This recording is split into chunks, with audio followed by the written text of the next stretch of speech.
Sometimes I just stop and think about how it happened. It was a hobby more than anything else, a chance to escape into fantasy, where anything was possible, and not the daily grind to keep a roof over our heads and food on the table. I wasn't a white-collar guy, not a lawyer, or accountant, a tech mogul, a special ops military guy who could kill you with a paperclip, or maybe a doctor. But in my mind and in my stories, I could be all that and more. I started out self-publishing on Amazon, and I'm ashamed now how crude some of them were. As I got better and could pay for professional help, I pulled them, reworked them into something readable, and reposted.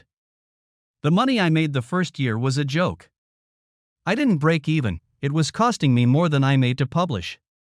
I was about to give up when the income stream improved as I began to get noticed. Then I wrote a 4-book action/adventure series that really took off. Suddenly publishers who wouldn't give me the time of day were wanting to be my new best friend. I signed with one on the advice of my shiny new agent and intellectual rights lawyer. No advance, but the money coming in was enough that I could quit my regular job and concentrate on my newest effort. It was a Western and fared pretty well. Then I branched out and wrote a romance that went up the lists like a rocket, ending up in the top 20 lists of several papers. Sunday Morning did a review and sales went up yet again. Then the movie people got involved, and my agent worked out a deal with Amazon for the action/adventure, to be filmed in 3 segments. I was to receive roughly $250,000 per segment. My agent grinned at the look on my face and told me that Netflix was looking at my Western, and Hollywood was watching the progress of my romance, and that if it got any hotter the offer would be in the low 7-figure range. Darla and I went from making $70,000 a year combined to a 7-figure income that kept going up. It didn't take much for me to convince her to quit her job and become one of the idle rich, or maybe just one of the idle nearly rich. We bought toys. She got a convertible BMW. I got a new Jeep truck and a motorcycle. Then an opportunity came up and we bought a lake house. It was a distress sale and we got a hell of a deal. The owners had legal problems and needed the cash as quickly as they could get it. It was valued at $450,000, and we got it for $3. Then Darla wanted a sailboat even though she had no idea how to sail one. I bought a decent-sized model for a lake and she joined the local yacht club, taking lessons twice a week. I still kept the work ethic ingrained from years of manual labor. I tried to write 6 hours a day, 5 and 6 days a week. Sometimes all I accomplished was wasting a day, other times it flowed from my fingers onto the keyboard. If I was really on a roll, I'd write 12 hours straight.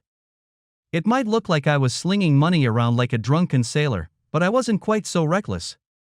I paid cash for the lake house. Even if we never used it, the deal was too good to pass up. I knew in today's market I could almost double my money if I had to sell. I paid cash for the vehicles, knowing I would take a beating in depreciation. A new car is one of the worst investments in the world. They did nothing but lose value from the time they left the lot, but we had never owned anything newer than 6 years old and we splurged. Ian was surprised at how unimpressed the dealers were. People who paid cash were bad for their business because they made money off the banks, finance companies, even the insurance companies for steering a customer in their direction. My motorcycle wasn't new, but it was worth a lot more than I paid for it, and it was a damn good ride, and scary fast. So, there I was, thinking I had the world by the tail. Then it all came apart. We still lived in our little house because we had too much tied up in it emotionally to let it go. It took us 5 years to save up the down payment, and we got really lucky, buying it when the recession hit in the early 2000s and the housing market collapsed. We paid probably 60% of what it was actually worth, and we worked on it relentlessly, pouring every extra dime we had into it. Since we had money now, we were talking about expanding it, adding a bedroom or 2 and hopefully filling them before too much longer. I was 33 and Darla was 31, and the clock was ticking. I worked from the house, in a shed I built expressly for that purpose. It was well appointed and comfortable and had all the amenities of a working office. I told Bobby I needed a private space, and it was true. I tried to work in the house, but she was always wandering in and talking, seriously interrupting my flow at times. I particularly got a lot done on sailboat days, which happened to be today. When we spent time at the lake house, I still worked, and had a small office on the ground floor. I used the internet almost exclusively for research, but there was a small collection of books that had helped me tremendously, and I held on to them. It seemed I needed one for a story I had been developing, and after searching the office and part of the house it hit that I'd left it at the lake house. Since I was just going to run over and get it and come straight back, I took the bike, tearing up the 25 miles in a remarkably short time. Of all my toys, this was probably my favorite. There were no vehicles in the driveway, but then I didn't expect any. I parked the bike and dashed in, running by the bedroom on the way to the office. Something I saw made me stop and back up. She was standing at the patio door, gazing out at the lake.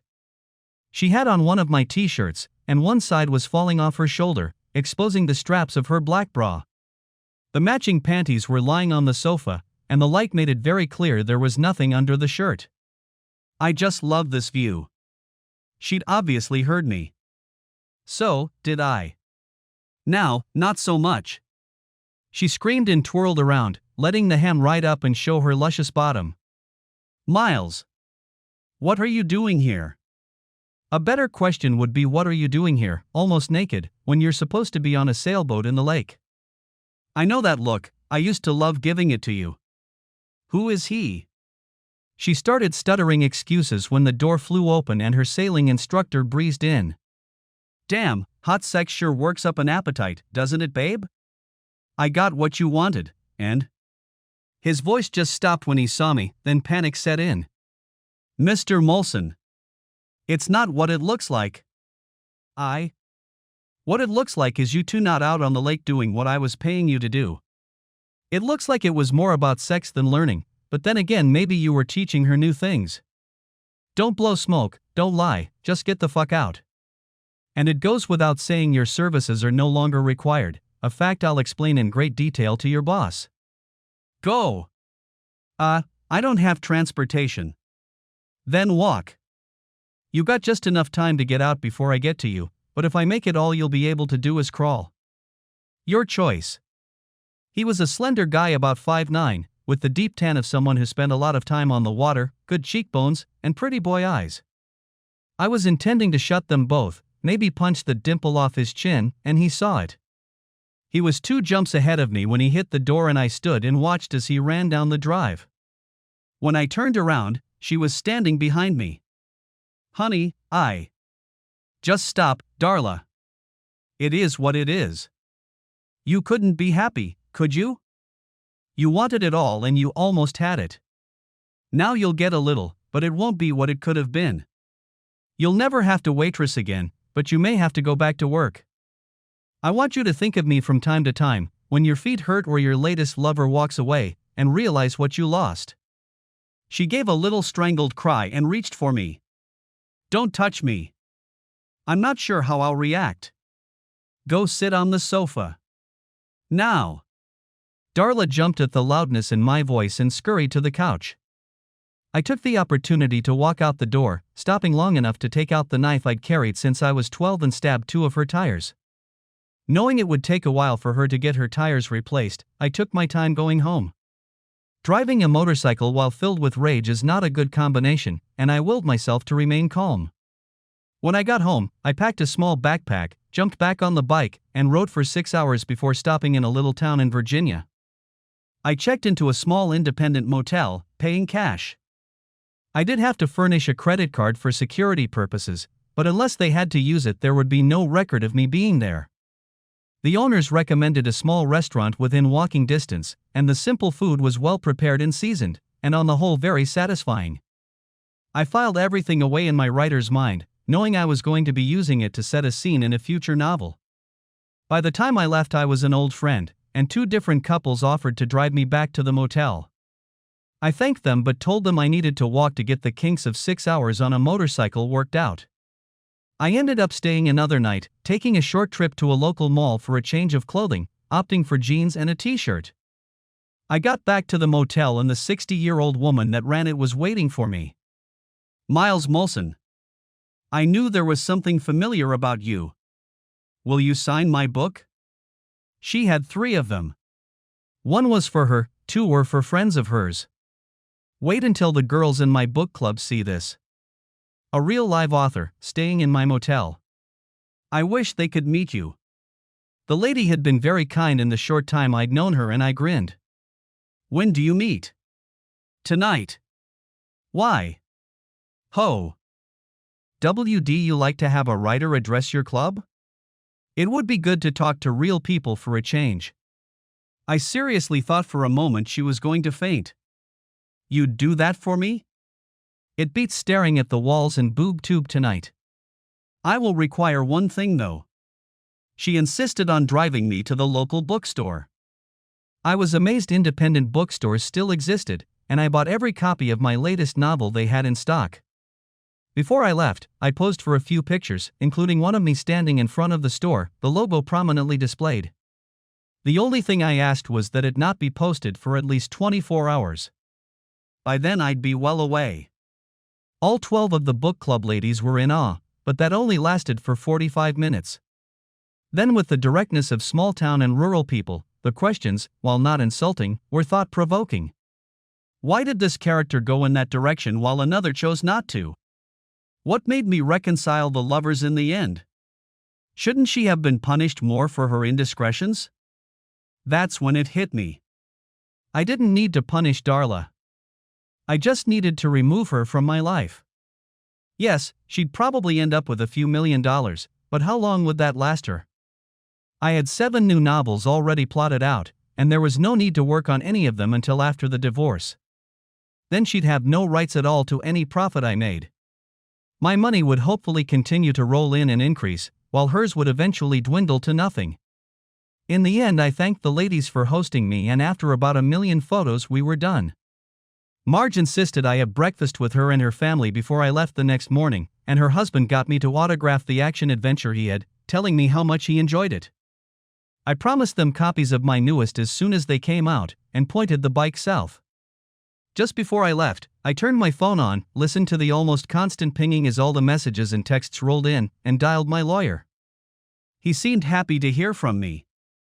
After he ran out of steam, I asked him some questions. "I know it's not your end of the universe, so I want you to find me a really good divorce attorney, and I need your input on how to protect any future profits from ending up in my soon-to-be ex's pockets. Tell me what I need to do and help make it happen. When you get one, have her served as soon as possible.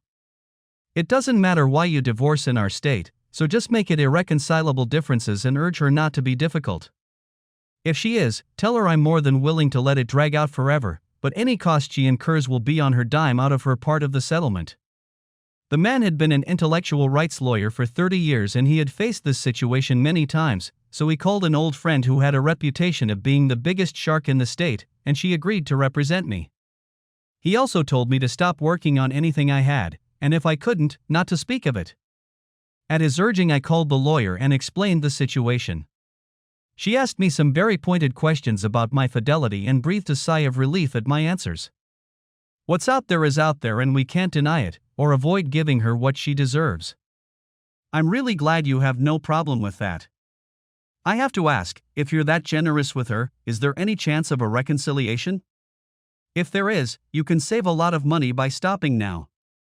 I have no problem giving her what she's due. She stood by me when a lot of people made fun of or dismissed my writing as foolishness, then laughed at the same people who tried to suck up when I got successful. She deserves part of that money, but not what I make going forward. How hard will that be? Not hard at all, as long as you don't publish anything until at least 3 months after the divorce. I can wait 6, if I have to. Then I have to turn something over to the publisher or I'll be in breach of contract. Do you think she'll fight it? I have no idea, but then I didn't think she'd cheat either. If she does or tries for counseling, I'll become unavailable. I may have to do a little research that takes me out of the country for a while. That might work. Then again, it might not. A lot depends on the judge we get. Do you have your assets protected? I hadn't even thought of that, but then again, we didn't really keep a lot of cash in the bank, maybe 25 to 30 grand.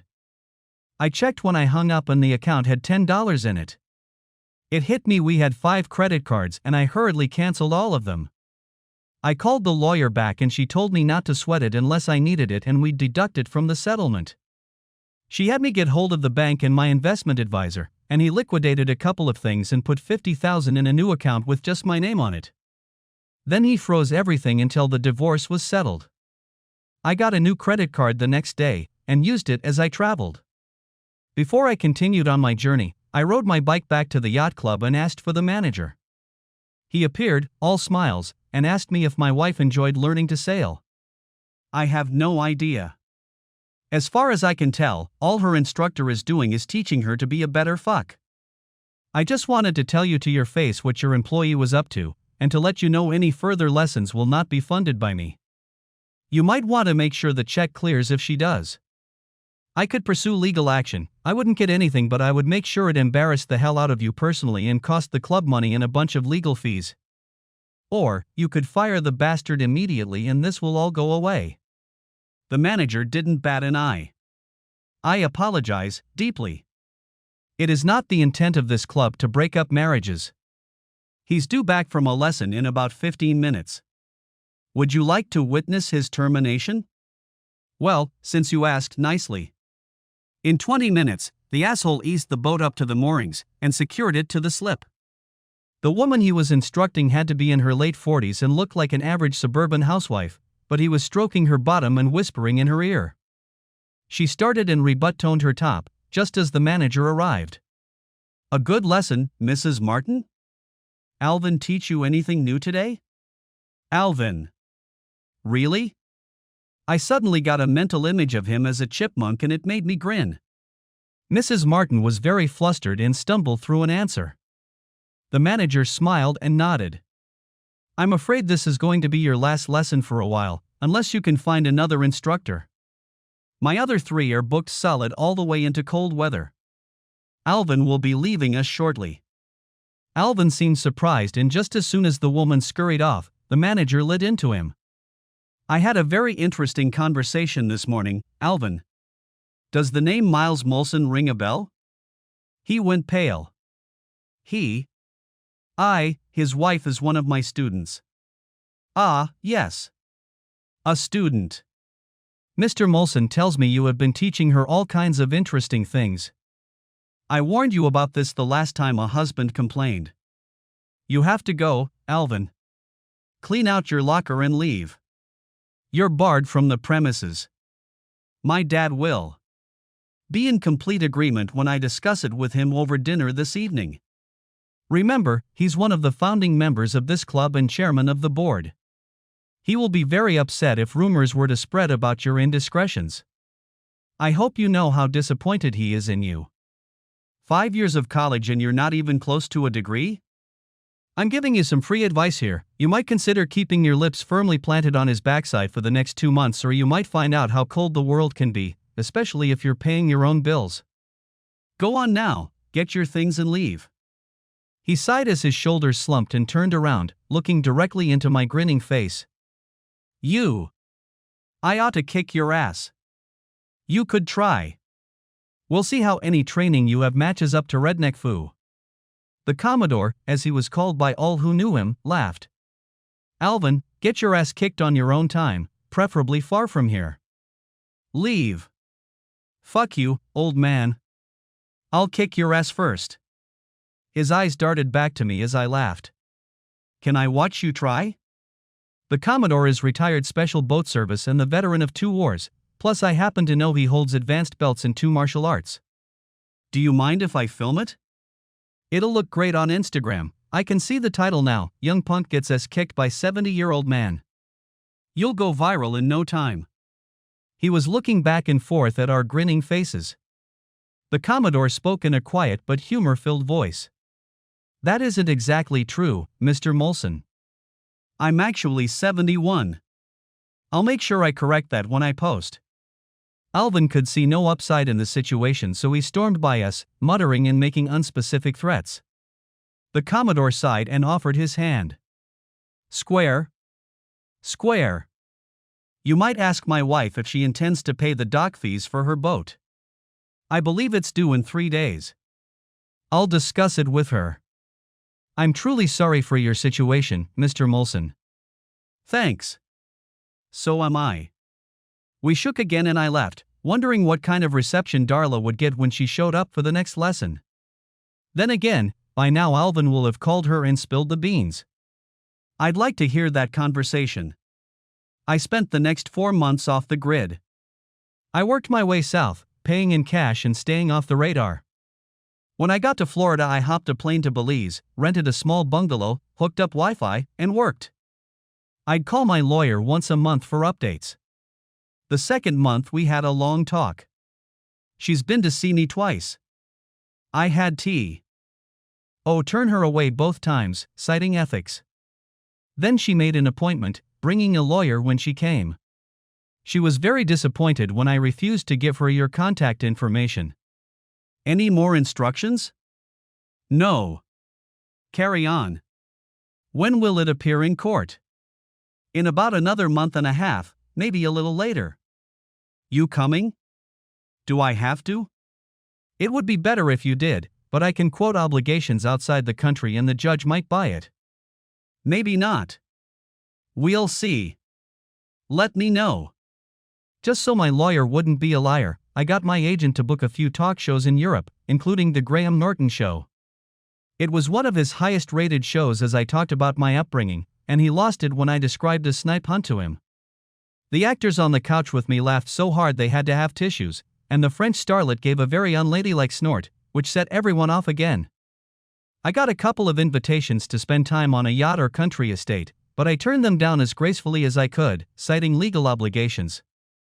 I had made up my mind to wear my ring until the divorce decree was final, and I waved it like a shield when the Frenchwoman suggested a few days on the Riviera.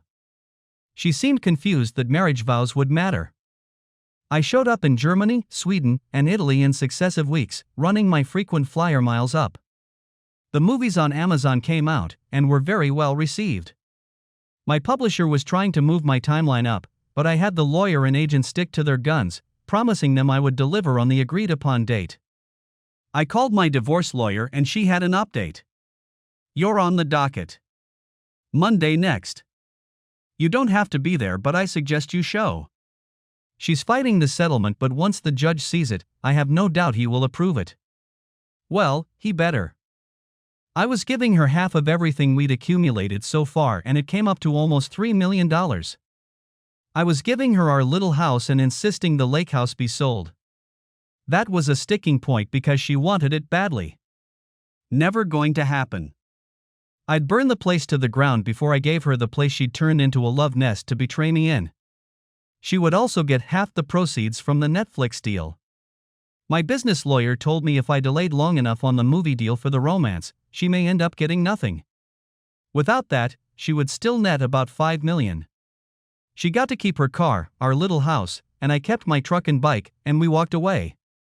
How hard could it be? Very, it seems. I came into town on the court date, not showing up until the docket was called. Darla's eyes widened when she saw me and she tried to rise, but her lawyer pulled her back down. She looked well put together, but it would appear she'd lost a little weight. She ought to be happy about that. She always said she wished she was 10 pounds lighter. The judge was an older woman with a no-nonsense attitude, and she commended me for being so transparent on our financial situation. Most men, especially with your wealth level, would be fighting her tooth and nail. Up until I caught her sleeping with someone else, we were full partners in everything we did. She deserves what she's getting and I don't begrudge it. Your wife is being very insistent about counseling. How do you feel about that? Ma'am, Your Honor, we come from very modest beginnings. I was raised in a Baptist church and I'm very old school where fidelity is concerned. So, while I don't mind splitting our assets, I see no need to continue our marriage. She's violated my trust in her, and she'll never get it back. In my opinion, trust ranks as high as love in a marriage commitment. No amount of counseling in the world would convince me otherwise, so I feel we'd be wasting everyone's time. She looked at me for a minute and sighed. All right. This marriage is hereby dissolved. Mr. Molson, Mrs. Molson, you are no longer man and wife. Try to have good lives and not end up in front of me again. Next case. Darla's lawyer flew off his chair in outrage. That's it? No chance at reconciliation? Not if one of the partners doesn't want it. She's getting a really good deal here. She's young, still attractive, getting a pretty hefty chunk of change so she won't be destitute, so she should have no problem starting over. Maybe she'll learn from her mistakes. Maybe not. I don't need to remind you this is a no-fault state counselor, and if one doesn't want to be married, they don't even have to give a reason. Let it lie. And just like that, I was no longer married. She did try to get the financial settlement amended twice, once when my new book came out and once when the movie deal was finalized, but my lawyers came through for me and it went nowhere. Her final cut of our worth was a little over $6 million. It would seem my fortunes accumulated during our separation. Most people live their whole lives without accumulating that much. She should have been happy. It took her about a year and a half and blowing in a little over $1 million to get back on an even keel. I figure somewhere along the line she woke up and had a moment of clarity, kicked whoever was sharing her bed out, and took stock of her life. Darla put the house up for sale and moved to a bigger city, buying a condo and enrolling in college. She was good in school and it always bothered her that we couldn't afford college. I had no idea what her major was, and the only reason I knew anything at all was because her sister was still a Facebook friend. I found that I enjoyed the time I rambled on my bike, so once every couple of months I'd take off for a week or so, point the bike in a direction, and just ride. I'd always liked long hair and now that I had independent means I let it grow. Beards didn't appeal to me much so I stayed clean-shaven, I always wore good clothes, and was almost never harassed by cops on my rambles. One cop in South Carolina clocked me going 4 miles an hour over the limit. I guess the small town needed the revenue and he kept adding things to the ticket. I didn't complain, even though he was pushing me too, hoping for a chance to send me to jail. It shocked the shit out of him when I showed up on my court date and asked that the body cam footage be shown. He spit and stuttered before finally admitting it was off, saying he shut it off when he went to the bathroom and forgot to switch it back on. What he didn't know was I had filmed the whole thing on my phone, tucked into a breast pocket of my jacket and not readily seen. There was a big discussion over whether it was admissible, and I just shrugged and had my lawyer let them know if they denied it would be on social media before I left the parking lot. The judge viewed the footage in chambers, came out, dismissed all charges except the speeding ticket, fined me $100 and sent me on my way. The cop and the DA were in a deep discussion with the judge as I left. I got out of town as fast as I could. I did get my ass beat in a little bar in the middle of nowhere, Tennessee, in a fight I didn't start and had no stake in, but when the whole bar broke out fighting, they must have decided I was with the other guys. When the cops sorted us out, they wanted to know what my connection was. I don't have one. I just stopped to have a beer. The deputy grinned as she handed my license back. Wrong place, wrong time, huh? At least you can put it in a book down the road. She had recognized the name, and before they left, we had to have pictures taken, with both sets of cops. The owner's wife wanted a photo, as well as some of the patrons. I ended up drinking a few more beers with all of them, before Cop Hottie followed me to my hotel, then came back by after she got off work. We spent most of a weekend in bed, only coming out to eat. She was the first black woman I'd ever been with, and despite the wild stories I heard as a child in the South, they felt, smelled, and tasted like every other woman I'd had the pleasure of bedding. Which meant really, really good. She follows me on Facebook and other social media, and I send her a book now and then. Wanda invited me to her wedding, to the biggest, whitest, most redneck-looking guy in the universe. They seemed very happy together. One of the reasons I liked to hang out in bars and little diners was for the stories I'd hear. A lot of them would show up in some modified version or another in my work, and I'd grin when I got messages saying they had seen almost the exact same thing or had had an event in the book really happen to them. It was probably them I was writing about. During the next 3 years I came out with another Western, a romance, and a fantasy about a post-apocalyptic world. They all sold well, but the most successful was the fantasy, which surprised me no end. All were optioned to production companies.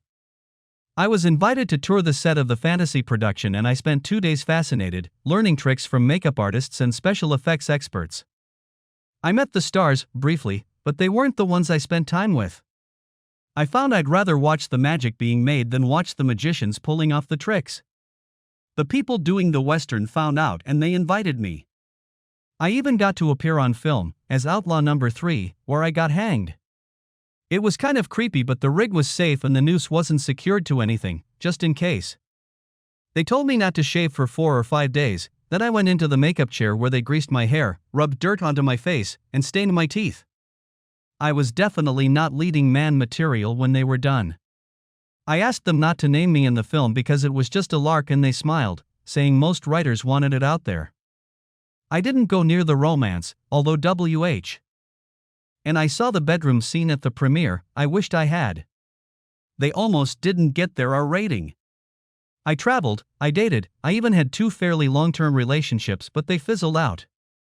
Darla graduated from college with a degree in interior design and sent me an invitation. I didn't attend, but I sent her a very nice graduation present and steered a couple of people to the firm she worked at.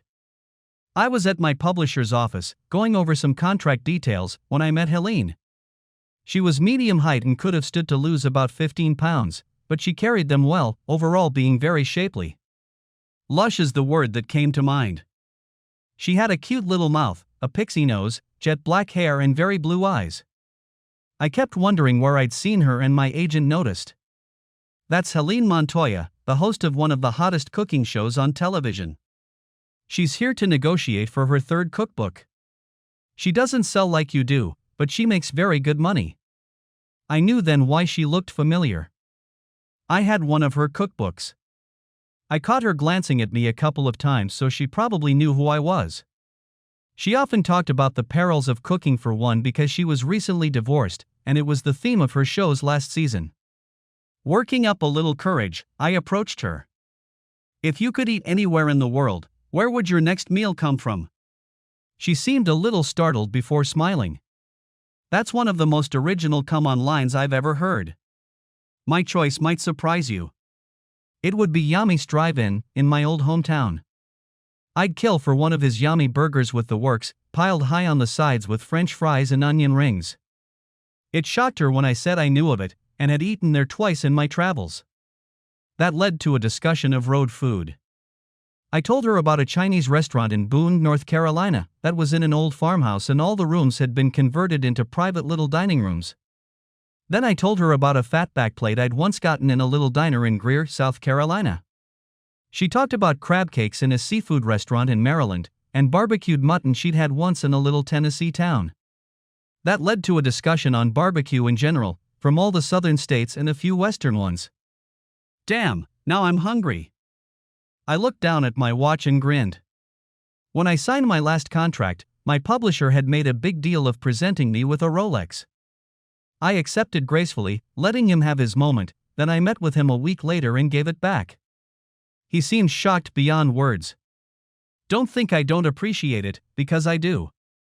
It's just that, well, I can't in good conscience own something that valuable when all it does is tell me what time it is. You want to do something for me?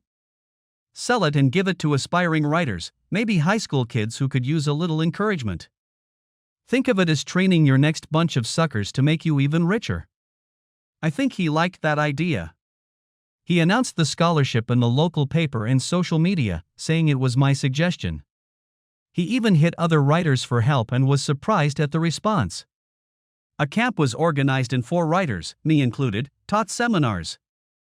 They were mostly questions about how to write, and more importantly what to write. The technical aspects are pretty easy, for some anyway. I want you to understand there's a difference between writers and storytellers. Writers do the serious stuff. Storytellers just want to entertain you with a good read. And the advice to write about what you know? Bullshit. You guys are 15 and 16, and while you probably know more about real life now than I ever will, it doesn't mean you know everything. I'll let you in on one of my secrets, and I'll admit I stole it from another writer. Dick Francis was a professional jockey. He rode for the Queen of England for a while and he was very successful. Then he got hurt in a steeplechase and couldn't ride anymore, so he turned to journalism, writing about what he knew, horses and racing. Then he started writing mysteries, and if you read any he did, it will have some sort of horse theme. Something he knew, but it often branched out into something totally unrelated, and usually featured another profession. Pilot, transport driver, wine merchant, all on the fringes of horse racing. So that's what I do. I take a central theme, then branch out. If it's about a doctor, I do my research and stay as far away from the technical aspects as I can while still putting bits in that convince you he really is a doctor. Research cannot be overrated. Same with soldiers, accountants, rock stars, tell their stories with their professions as a backdrop. Besides the writing seminars, we did fun things. They were old enough to enjoy canoeing, riding, hiking, and other outdoor activities. I grin at them, knowing they would be filing their experiences away for future use. My publisher did give me another watch which only ran about $2,000, and I still felt like it was too much. My overpriced watch told me it was 11 in the morning. You know, if we leave now, we can avoid the rush. I know a little burger place that will knock your socks off.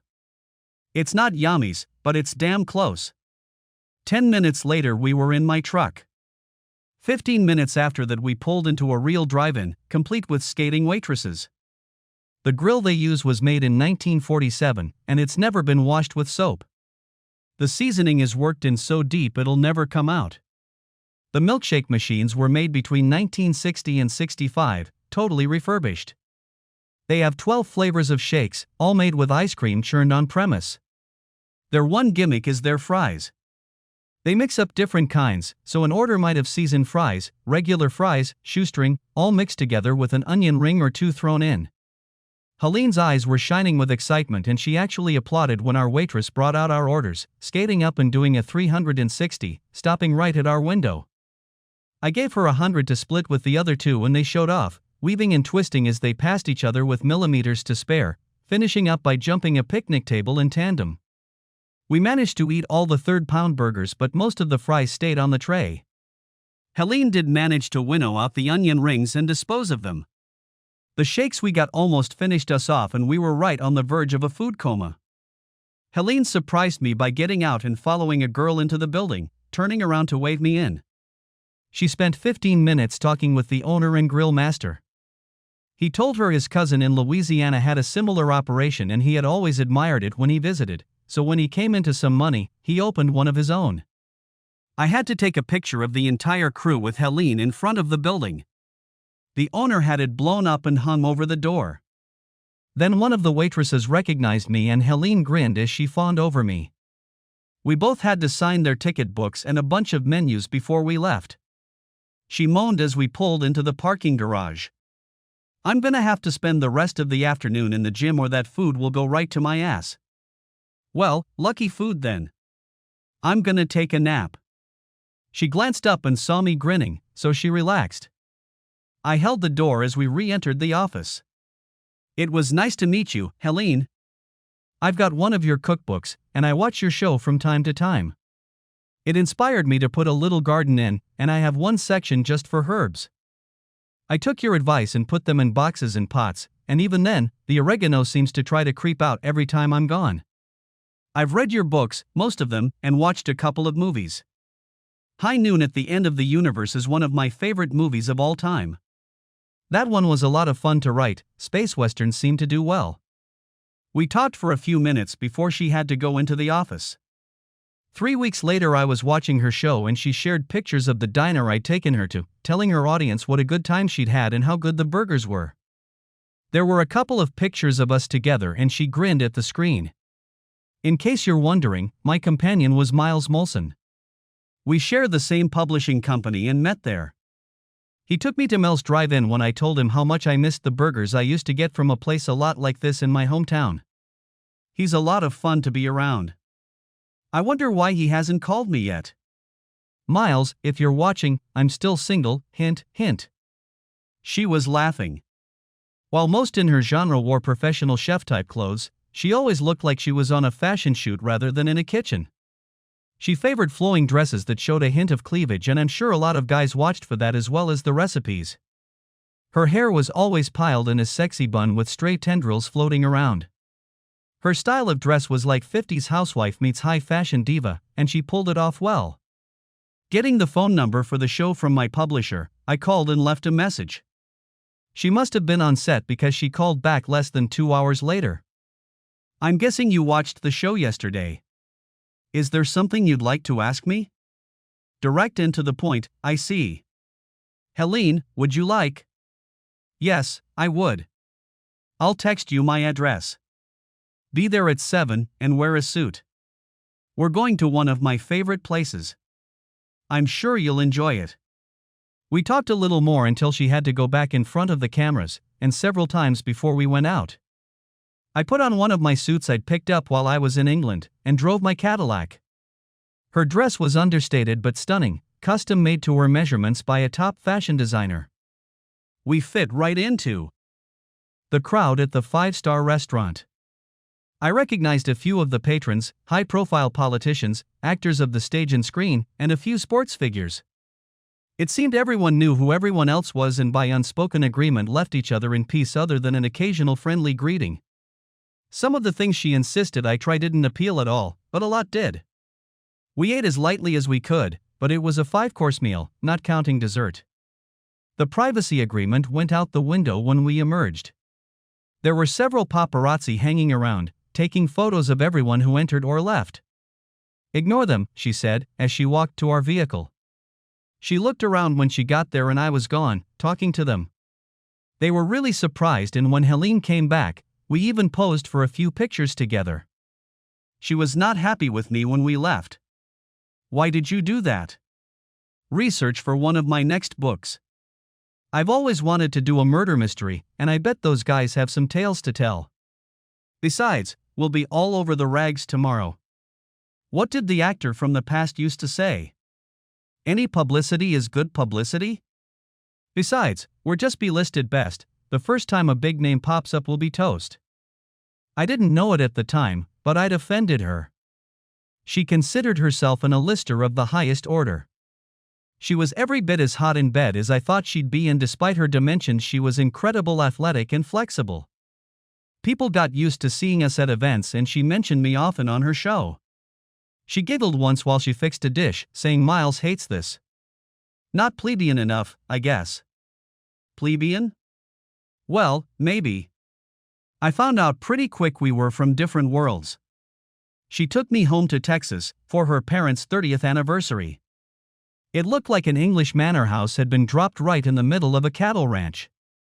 Seriously, the grounds had to be fenced in to keep the longhorns from eating the landscaping. Her father was big, commanding, and incredibly overbearing. He had me in his library, and after his third brandy and second cigar I kind of lost it. Let me be clear here. If we ever get serious and marry, I'm marrying her, not the family, especially not you. It would be in your best interests to leave us alone. He went about 5 shades of red and was still trying to form words when I walked out. Helene found me at a fountain in one of the elaborate gardens on the grounds. What did you tell Daddy? I told him to mind his own fucking business.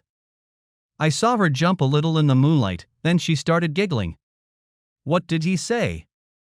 I don't know. I didn't wait around for him to regain speech. I think the shock of someone not giving a shit about his opinions rendered him speechless. He'll have it in for you now. And that should bother me. Why? Well, if we remain together, it'll be incredibly awkward at family gatherings. No, it won't. If he remains calm and civil, so will I. If he gets on his pompous high horse, I'll make it a point to slap him out of the saddle. She was quiet for a minute. Do you have any idea who my father is? Not really. We never really talked about our parents. He's Emilio Montoya. He owns, among other things, Montoya Avionics. He's developed stuff that's in every plane that flies in the air. Daddy's thinking about joining with another tech giant to develop a rocket ship geared towards space tourism. He's about 3 years away from being a trillionaire. Good for him. Wait, I thought your husband was a Montoya. She giggled again. No, Daddy made me promise to never change my name, and that all children I ever have carry his. Every man I'd ever met, unless they were lowlife gold diggers, would never give their naming rights away. He really thinks he can get away with that? He's Emilio Montoya. Of course, he can. She didn't know it at the time, but that was the beginning of the end for us. I told her in no uncertain terms that any children I sired would carry my name. No negotiation. There wasn't a reason in the world that I would change my mind. Daddy said he'd see I never got a cent of his money if I didn't follow his wishes. Well then, when you marry it better be to someone you can control, because that wouldn't fly with most men. Besides, if you value money more than any prospective mate, your relationships are doomed from the start. I bet there'd be a pretty harsh prenup attached to all of this, wouldn't there? She refused to answer and left. I was about to go in when I felt a presence. It was her mother, a true Southern belle in every sense of the world. Helene told me what you said to my husband. I just wanted to thank you. It's been a while since he ran into someone whose agenda didn't include kissing his butt. Maybe it'll give him the reality check he needs. I didn't do anything anyone else would have done. That's not necessarily true. Our wealth seems to intimidate most people, especially men romantically linked to our daughter. We talked for about an hour. She urged me to be patient with Helene, that being away from the influence of her father seemed to be doing her good. I told her what she'd said about children, and by her face I think it was news to her. She sighed. He wasn't this way when we married. Success, the massive success he's achieved, has gone to his head and given him an overblown sense of entitlement. How do you stand him? Her teeth gleamed in the moonlight. We had nothing when we started out, so there was no need for a prenup. As he got more successful, he had the gall to present me with a postnuptial. I'll never forget the look in his eyes when I tore it up in front of him and his lawyer. Now he treats me like gold, knowing I'm the goose that could break the golden egg. If we split and I get 50% of his stake in the company, anyone I align with could take over and force him out of his position. I think that keeps him up at night sometimes. Looking at her, I wondered if I could live like that, but luckily it wasn't my life.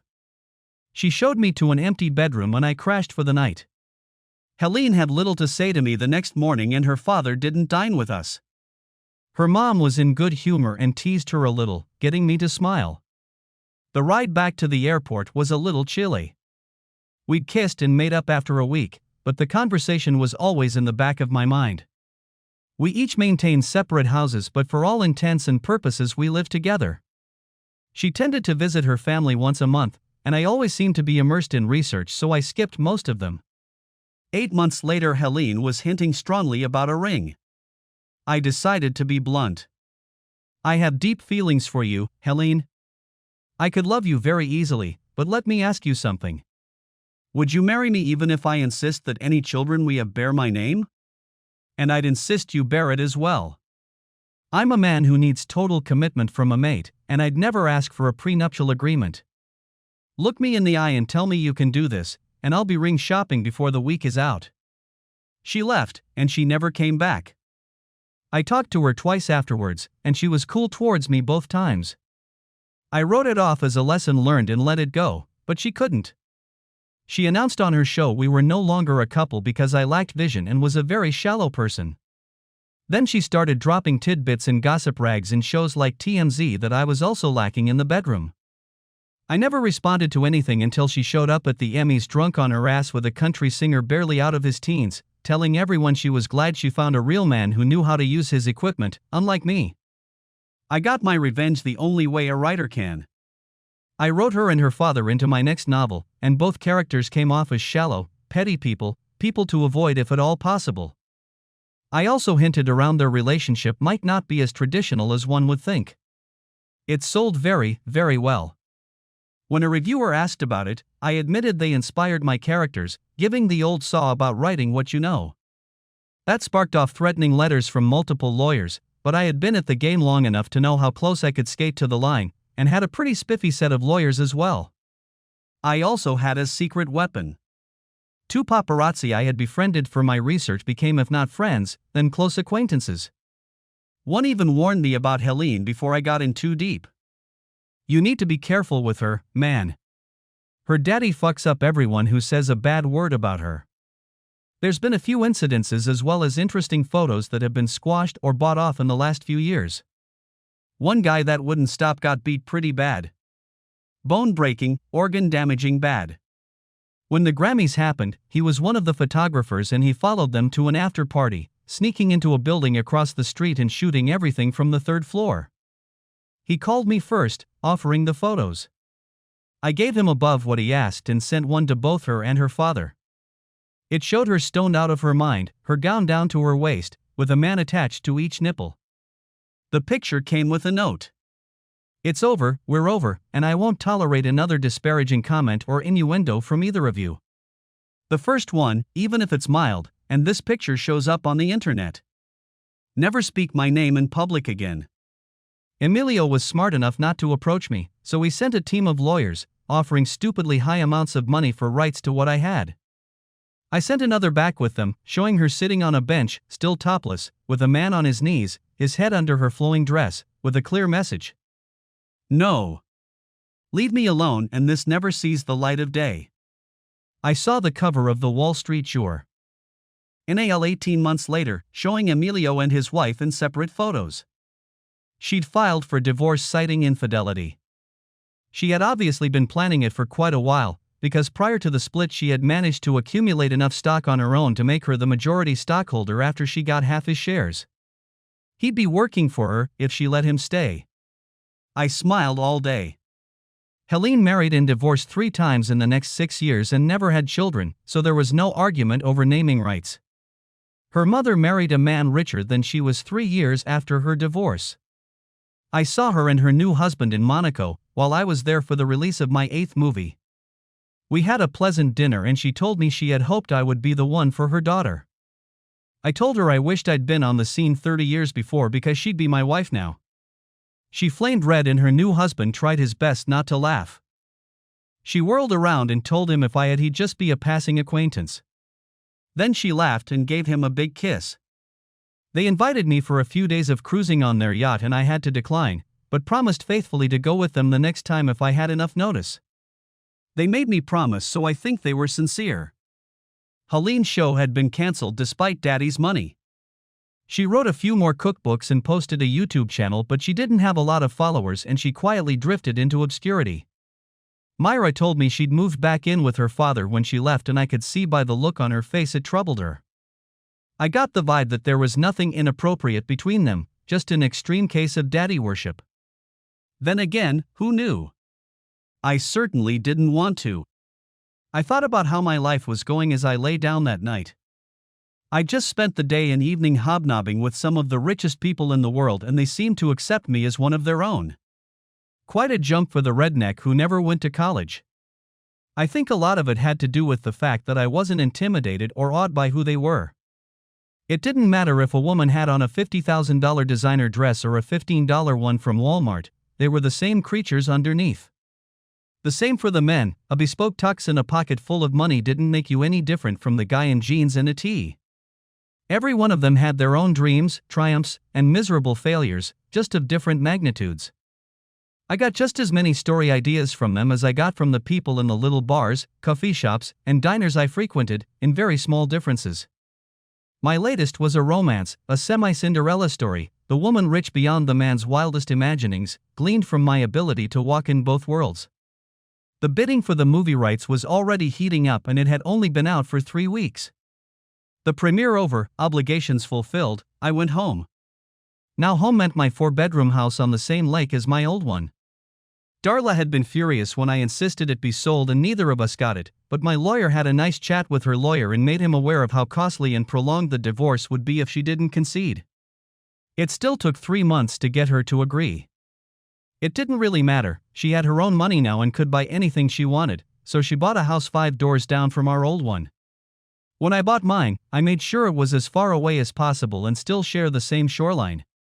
She finally got around to learning to sail and I'd see her from time to time on the lake. I'd bought a pontoon and a speedboat, used depending on how many I had with me. Helene and I were out one day when I saw her boat and I pointed it out to her. She grinned and had me get close, dropping her top. I hailed her and she looked down and smiled, until she saw Helene sunbathing on the bow. She heeled around so fast she almost capsized and hit us, screaming as she sailed away. I wasn't as impressed with the stunt as Helene was, and she crowed about it until I told her to stop. I had a new female in my life now, and she demanded a lot of attention. Brenda, named because she was a brindle, was an American bully, a breed that looked like a pit bull on steroids. My editor's wife raised them and was all excited about showing off her newest litter. They were about 7 weeks old, and when I petted them, Brenda refused to share and hogged my attention. I tried to buy her and Joan laughed. "See this new house? You helped pay for it, by using Tim and steering new writers his way. You pay for her papers and the rest of her shots and we'll call it even." Joan also trained Brenda to obey simple commands and behave. She offered guard training, but it made me uneasy, so I refused. "All right, but understand this. These dogs are very good-natured, but they're territorial, and if they or someone they consider part of their pack gets threatened, they may react badly. Brenda loves 2 things, besides me, I hoped: writing and kids. She would let toddlers crawl all over her, tug her skin and ears, and shimmy happily the whole time. I was at my parents', along with my sister, my brothers, their families, friends, and about 10 kids from 10 to 18 months. Brenda was in heaven as they chased each other around the yard and rolled in the grass. Their neighbor had a pit bull he kept chained, and he often made fun of Brenda, saying she was a blow-up doll version of a real dog. I just grinned. Maybe in your mind. But think on this. My dog has a large, fenced-in backyard to play in and sleeps in my house, and goes everywhere I go if I let her. You keep yours chained and maybe pet him once or twice a day. I bet if he had the choice, he'd be at my house in a second. Brenda could use a boyfriend, but then again she'd probably make him her bitch. He took a deep breath to start his rant, thought about it, and stomped off. He'd beaten me up in grade school, but I kicked his ass every year from junior high on. He had a really good start on a beer belly while I was still lean and fit. He knew instinctively any confrontation would not end well for him. The afternoon went well until Mom had to get her obligatory "why don't you get married and give me grandchildren yet" speech. Really? You've got 7 grandchildren running around in this yard and you're complaining? Looks like you're above the quota to me. You're missing the point. I'll give you an analogy here. You know Brett is a gun nut, and I once told him he had too many weapons. He puffed up and told me you could never have too many guns. Guns were important to him. Well, I can never have too many grandchildren. I'll give it serious consideration, but I still need to meet someone who I actually care enough about to marry. That could take a while, my track record isn't the greatest. She grinned sadly. Mom had really liked Darla. Then she perked up. I can wait, but you need to step up. It took promising to make her happy, and I grinned as I rode home, listening to Brenda pant. She'd had a hard day. Rolling around with a bunch of kids can take a lot out of you. It wasn't that I didn't date, and I had met some interesting women along the way. They came from all walks of life and social station. I dated a waitress I met in a little Texas diner for 3 months, before she broke it off, saying I was a bit much for her. It made me wonder. She had a college degree and I didn't, but despite that I was worth more than she would probably ever make in her lifetime. She was only waitressing to have something to do, her parents were wealthy and she had no money worries. I found the whole thing odd and was kind of relieved when she gave her little speech. Then I dated a singer from Detroit that had dropped out of school in the 9th grade, but by sheer will and exceptional talent made it to the top of the music charts. I thought we were getting closer when she broke it off, saying demographics showed I was too white for her and it was hurting her sales. Guess it told me where her priorities lay. Sometimes I thought I'd never be a fit mate for anyone anymore, because I had developed a habit of completely isolating when I started writing, disappearing into my office for weeks at a time. Then again, if I had a family, I could adjust my priorities. I often feared I would run out of ideas, then a news article, an overheard conversation at a diner or bar, would have me off and running again. I ran into Darla at the yacht club, there to celebrate the Commodore's retirement. He was 75 and the board would have been more than happy to let him die at his post, but he wanted to retire to the islands, which was very unspecific, so they had to let him go. I had become, if not a friend, then a warm acquaintance. When I had a nautical question for one of my novels, he was the first one I thought of, so I took him to dinner and picked his brain. When I needed some input for my novel on a retired military man, his years of service provided me with all I needed. I paid him a consultancy fee for that and credited his input in my foreword. He was a big history buff, especially nautical history, and he often talked about his fascination for the failed attempt to find the fabled Northwest Passage, leading to the deaths of Admiral Franklin and the crews of both his ship. Oddly, it seemed more succumbed to lead poisoning than the elements, the result of the canned food they carried being sealed with lead. I had a custom-made replica of the HMS Terror, the Admiral's flagship, as a retirement gift. It was built inside a large bottle, and you could tell he was touched when he opened it. As we mingled, I came face to face with my ex. She seemed a little startled, but when I didn't try to decapitate her on the spot, she relaxed. It was actually a pretty civil conversation, and we talked about safe subjects. She showed me her engagement ring. He's a good man, Miles, pretty successful, and I know without a doubt he loves me. She waited me to say something, so I congratulated her. Then I grinned. Got him to sign the prenup yet? She laughed. He's a lawyer in his father's firm, so a prenup is a given, more to protect him than me. I met him when I had to get rid of Boy Toy. I remembered reading about it in the local paper. She'd lived with the guy for 2 years when she caught him with someone else and had thrown him out. He tried to beg his way to forgiveness, but when she refused, the lawsuit happened. He was suing her for alimony, saying she needed to keep him in the lifestyle he'd become accustomed to. The whole thing was hilarious. His lawyer told him he had no chance, but he persevered, and when they appeared before an old-style law and order judge, he was eviscerated. After hearing the evidence, the judge didn't even go to chambers to deliberate. He rapped his gavel hard. The suit is dismissed for, among other things, lack of legal standing. Sir, you have to cohabitate with someone for 7 years as man and wife to qualify, and you lived with her for 26 months. You didn't work the whole time you were together, and she supported you, so I consider any debt she had to you paid in full. You're young, healthy, and have a college education, and with the labor market like it is now, you should have no trouble finding gainful employment. Case dismissed. Her lawyer stopped the judge. Your Honor, my client would like her property returned to her. The man is driving a vehicle she paid for, and it's in her name. Her ex had a fit. She gave me that car. It's mine. The judge looked at Darla. She grinned, enjoying the whole thing immensely. Your Honor, I bought the car because he needed transportation. I paid for it, it's in my name, and I never once said it was his. But he can have it if it means that much to him. He just has to put it in his name and make the last 17 payments. So ordered. I understand it's a convertible Camaro and cost over 70 grand new, so you're getting a hell of a deal. Have the paperwork finished in no more than 2 weeks, and if you can't find financing, it goes back to her immediately. Understood? His lawyer spoke up before he could mouth off. Understood, Your Honor.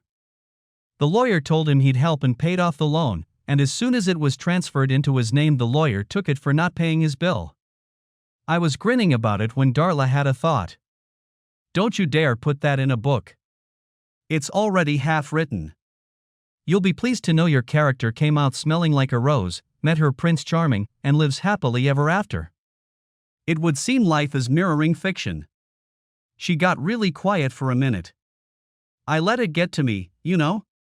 Living tight for all those years and then having all that money warped my reality. What was it your uncle used to say at tax time when all those people got earned income credit?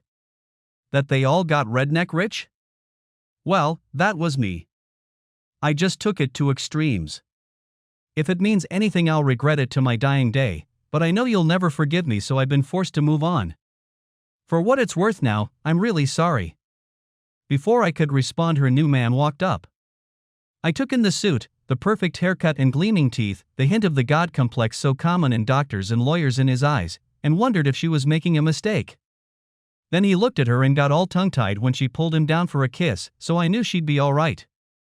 We spoke for a few minutes and I got the feeling I made him nervous, so I moved on.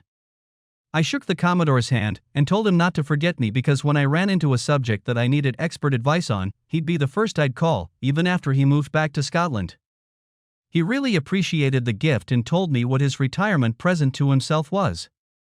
I'm joining a crew that's going to retrace Admiral Franklin's route, and with global warming taking such a toll on the Arctic, we could very well get through the fabled passage.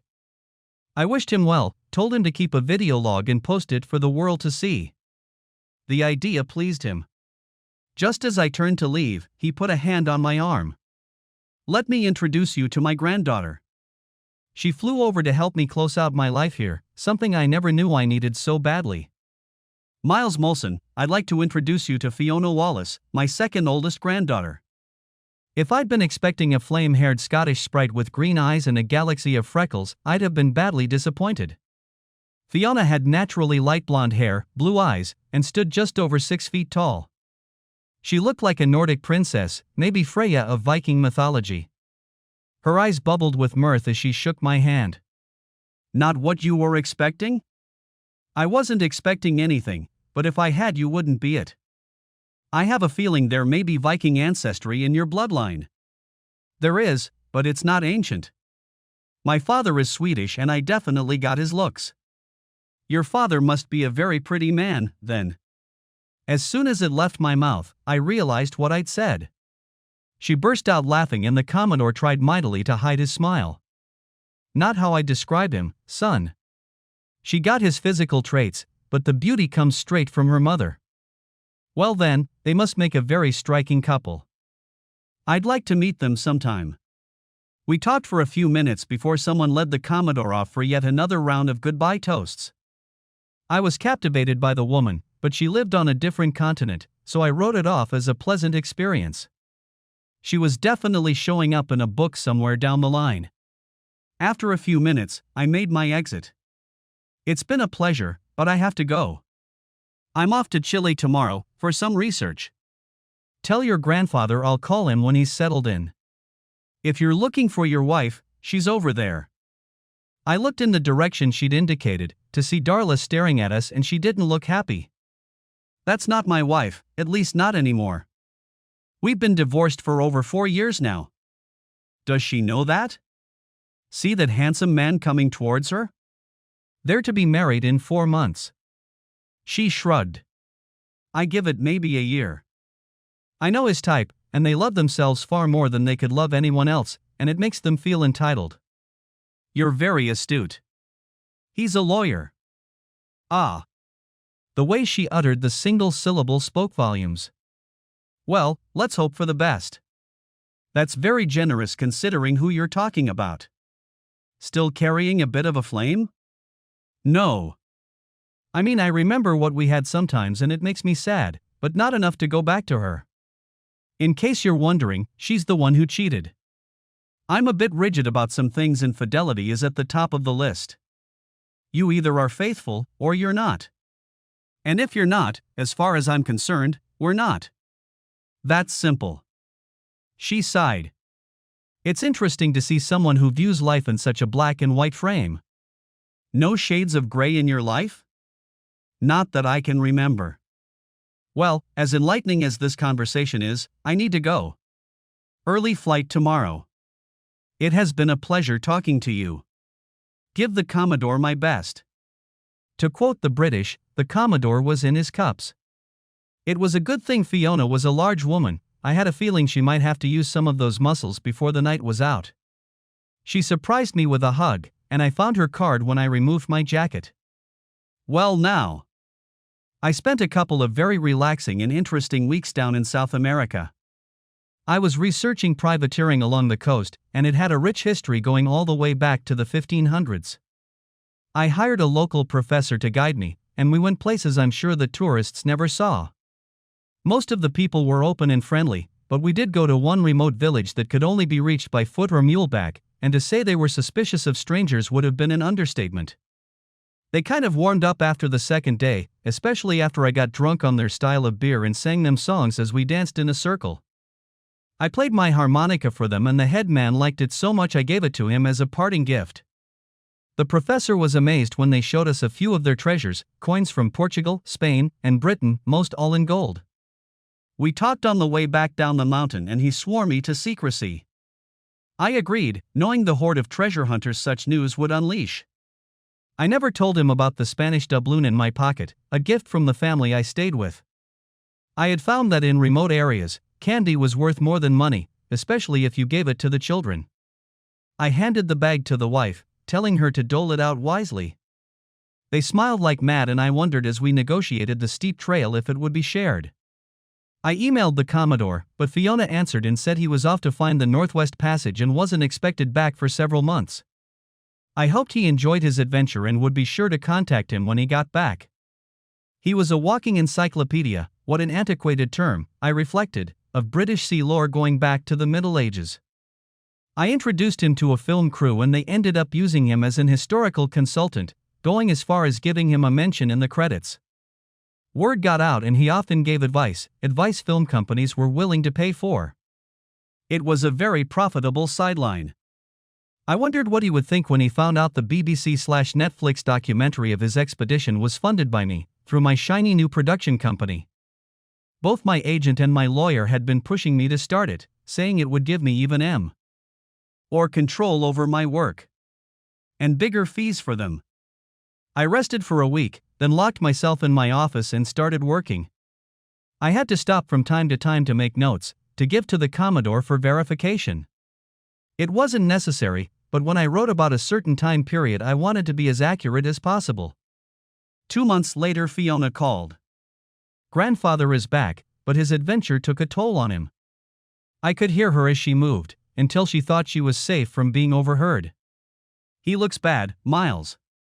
I think he should never have gone, but it was his lifelong dream and he got to realize it. There aren't a lot of people walking the planet who can say that. The first thing I made him do when he returned home was to see a doctor. He's on bed rest right now, going stir crazy, and if you can give him something to do, it might help. I had her put him on, and after a few pleasantries and a brief description of his voyage I asked him to verify my research and offer ideas to make the work more accurate. He brightened up considerably and made me promise to send him my notes, saying he would get back to me as soon as possible. Don't rush it, Commodore. I have a feeling this will be my best in a while and I want it as close to perfect as possible.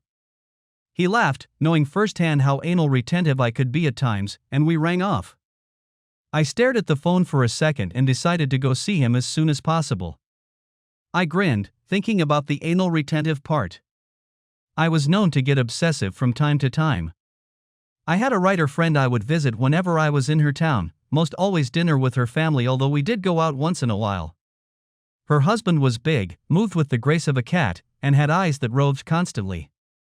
Constance saw me watching him one night and grinned. I know it's killing you, but don't ask. He wouldn't tell you anything anyway. Let's just say he works for the government and leave it there. And don't you dare try to mine him. Where do you think I get a lot of my storylines? I didn't realize how sharp he was until we were sitting around after dinner, drinking a glass of wine, when he looked at me and grinned. Mozart. What? You're like Mozart. Everyone was amazed at the way he could pen a piece of music without revisions, when the fact was he'd written and rewritten it in his head so many times that when it was put down it was almost perfect. Connie told me how you once wrote a whole novel on a book signing tour with her and how it seemed effortless for you. You know she struggles with everything she writes and second guesses everything, while you just let it out and do minor revisions. Tell me, how long has your latest been written in your head before you touched a keyboard? Grinning, I told him it was at least 9 months. It's not always like that. Sometimes when I sit down, I have no idea what a character will say next and it leads me down all kinds of rabbit holes. The end product sometimes isn't anywhere near how I envisioned it would go. How many are rattling around in your head now? 5. 2 are almost ready to put to paper, so to speak. Another should take no more than 2 months. Connie rolled her eyes. Arg. I hate you. No, you don't. You just hate my method. Yours works well for you, you have the most well thought out plot lines I've ever seen. Your vision of where a book should go is usually spot on, yet you manage to surprise the reader along the way. We often thought about writing together, but I think we both knew our styles would never mesh. Still fun to talk about, and we did sometimes bounce ideas off each other. They usually spent a week with me every summer. She had a minor meltdown when Grant and I hid her laptop after the first day, but then she relaxed and had a great time. Her boys were 9 and 11, and we spent a lot of time out on the lake. It made me miss kids, but I had come to the conclusion my future may not include a happily ever after with the kids and the picket fence. A month later I was on the coast of Scotland, in a place of rolling hills and little bays. Smuggling had been a big business in the area going back 1,000 years, and still sometimes happened. Unfortunately, the contraband now was mostly drugs. The Commodore had a small estate that had been in his family for generations. The death of his wife had hit him hard and he'd relocated to America so there wouldn't be constant reminders of her everywhere. Fiona and her husband had used it while he lived in the States, and right before he returned home, they separated for unspecified reasons, leaving her with her son while he moved to Portugal. Ian was 12, a flame-haired bundle of energy that never seemed to unwind. He'd take me for walks on the ridges overlooking the ocean in between sessions with his grandfather, and for his age he knew a lot of the history of the area. In fact, he gave me the nucleus for my next novel. "There," he said, pointing down to a small bay. "That's where the Vikings landed in 940. They sacked the local village and carried most of the women away. 3 years later a flotilla was launched against them in retaliation and they brought back the women willing, as well as a lot of Viking girls. I think they thought it was some sort of payback. That led to raids and small wars, and now most of the locals have at least some Viking DNA in them, and red hair became common in parts of Scandinavia." Ian was pretty sharp for a 12-year-old and Fiona encouraged him at every turn. One night we were sitting on their patio, using the brand new fire pit the Commodore had installed, just talking. I complimented her on her son. She beamed. "Aye, he's a likely lad, sharp as a tack in my opinion. He really likes you. I like him as well. Sometimes when we talk, I almost forget he's a child. If he'd been born 2 centuries back, he'd have been a corsair." I suspect the Commodore had a great deal to do with that. The Commodore would have made a great privateer. I have no doubt. His military career gave him lots of chances to pretend to be one, I'm sure. He usually doesn't talk about it much, but sometimes, if he's mellow enough and had a few, he'll tell stories that make the hairs on your neck stand on end. I knew. Many times when I consulted with him, it was just a chance to have a few drinks and hang out with him. I'm pretty sure he's told me stories no one else had ever heard, after giving me strong warnings not to use any of them until after he'd passed. Shifting the conversation, she talked a bit about her ex. Gustav hated the sea, surprising for a Norwegian raised on the coast. I'm sure Viking blood ran thick in his veins. "Are you a sailor?" "I sail when I can. We have a small boat and if it was up to my son, we'd live on it. There's nothing like being on the open ocean, living by the wind and currents. I fear I'd never make a good sailor, I get a little queasy out of the sight of land. My ancestry leans more towards mountains and prairies." She commented on my ex, so I took a chance and asked about her marriage. She sighed. "I know it sounds trite to say it, but we just drifted apart. He gradually became less and less interested in his family, and became obsessive over his career. There at the end, he practically lived at his office, when he wasn't sharing his not-so-secret apartment with his companion of the month. I finally grew tired of the farce and confronted him. When I offered a way out, he was almost pathetic in his haste to agree. I was given a lump sum that would ensure I could live comfortably for the rest of my life, and Ian's education is assured all the way to grad school." She looked into the fire, lost for a minute. Then she continued. "I know it sounds civilized and emotionless, but it hurt. I never let anyone see it, but there were many nights when I cried myself to sleep. Not so much over him, but over what we had lost." How did Ian take it? I don't think it hurt him as much as it did me. His father was always a bit distant and spent hardly any time at all with him, so when he left it barely registered. I think perhaps that was a good thing. I took a chance and leaned over, hugging her. To my surprise she returned it so strongly we almost fell out of our chairs. "Come," she said, rising and guiding me to the wicker settee. She snuggled against me, murmuring into my chest. "There, doesn't that feel better?" "It feels better than better. It feels spectacular." She giggled, still not letting go. After about 20 minutes she pushed away and stood. "Thank you, Miles. It's been a really long time since I've been in the arms of a man I could trust." "No, don't thank me. It's been a very long time when I felt this happy holding a woman. Maybe we should snuggle together tomorrow, just to make sure this isn't a one-off." Her laugh was deep and rich. I'll take that under consideration. Now, it's off to bed, separately. I'll see you in the morning. She turned to leave, then whirled around and plopped into my lap, kissing me with passion and abandon. It probably lasted 2 minutes or less before she jumped up and fled into the house, her giggle hanging in the air. She barely spoke to me the next morning, and I spent 5 hours with the Commodore, recording exploits of a long and varied career in the service of Her Majesty.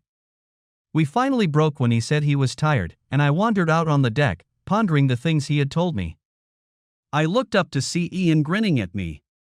Come with me. Mom has something she wants to show you. He led me around the house to meet up with Fiona. She was wearing black leggings, sturdy hiking boots, and a thick cable knit sweater that dropped below what had to be an outstanding rump. She smiled and took my hand, and with Ian ranging in front of us led me across the moors to the cliffs above the sea. She stopped and Dee looked into my eyes. I want to show you something. Before I do, you have to promise on all you hold dear to never write or talk about it. It's a secret born here that needs to stay here. It's sacred to the locals and some would be very upset I let an outsider see it. Promise me, Miles. I thought about it for a minute. I promise. I promise on my affection of you and your son, on the deep respect I have for your grandfather, and most of all, on my personal honor. She gave me a hard stare before nodding. Then she smiled. Ian, prepare the rope. I wondered what he had in his pack and now I knew.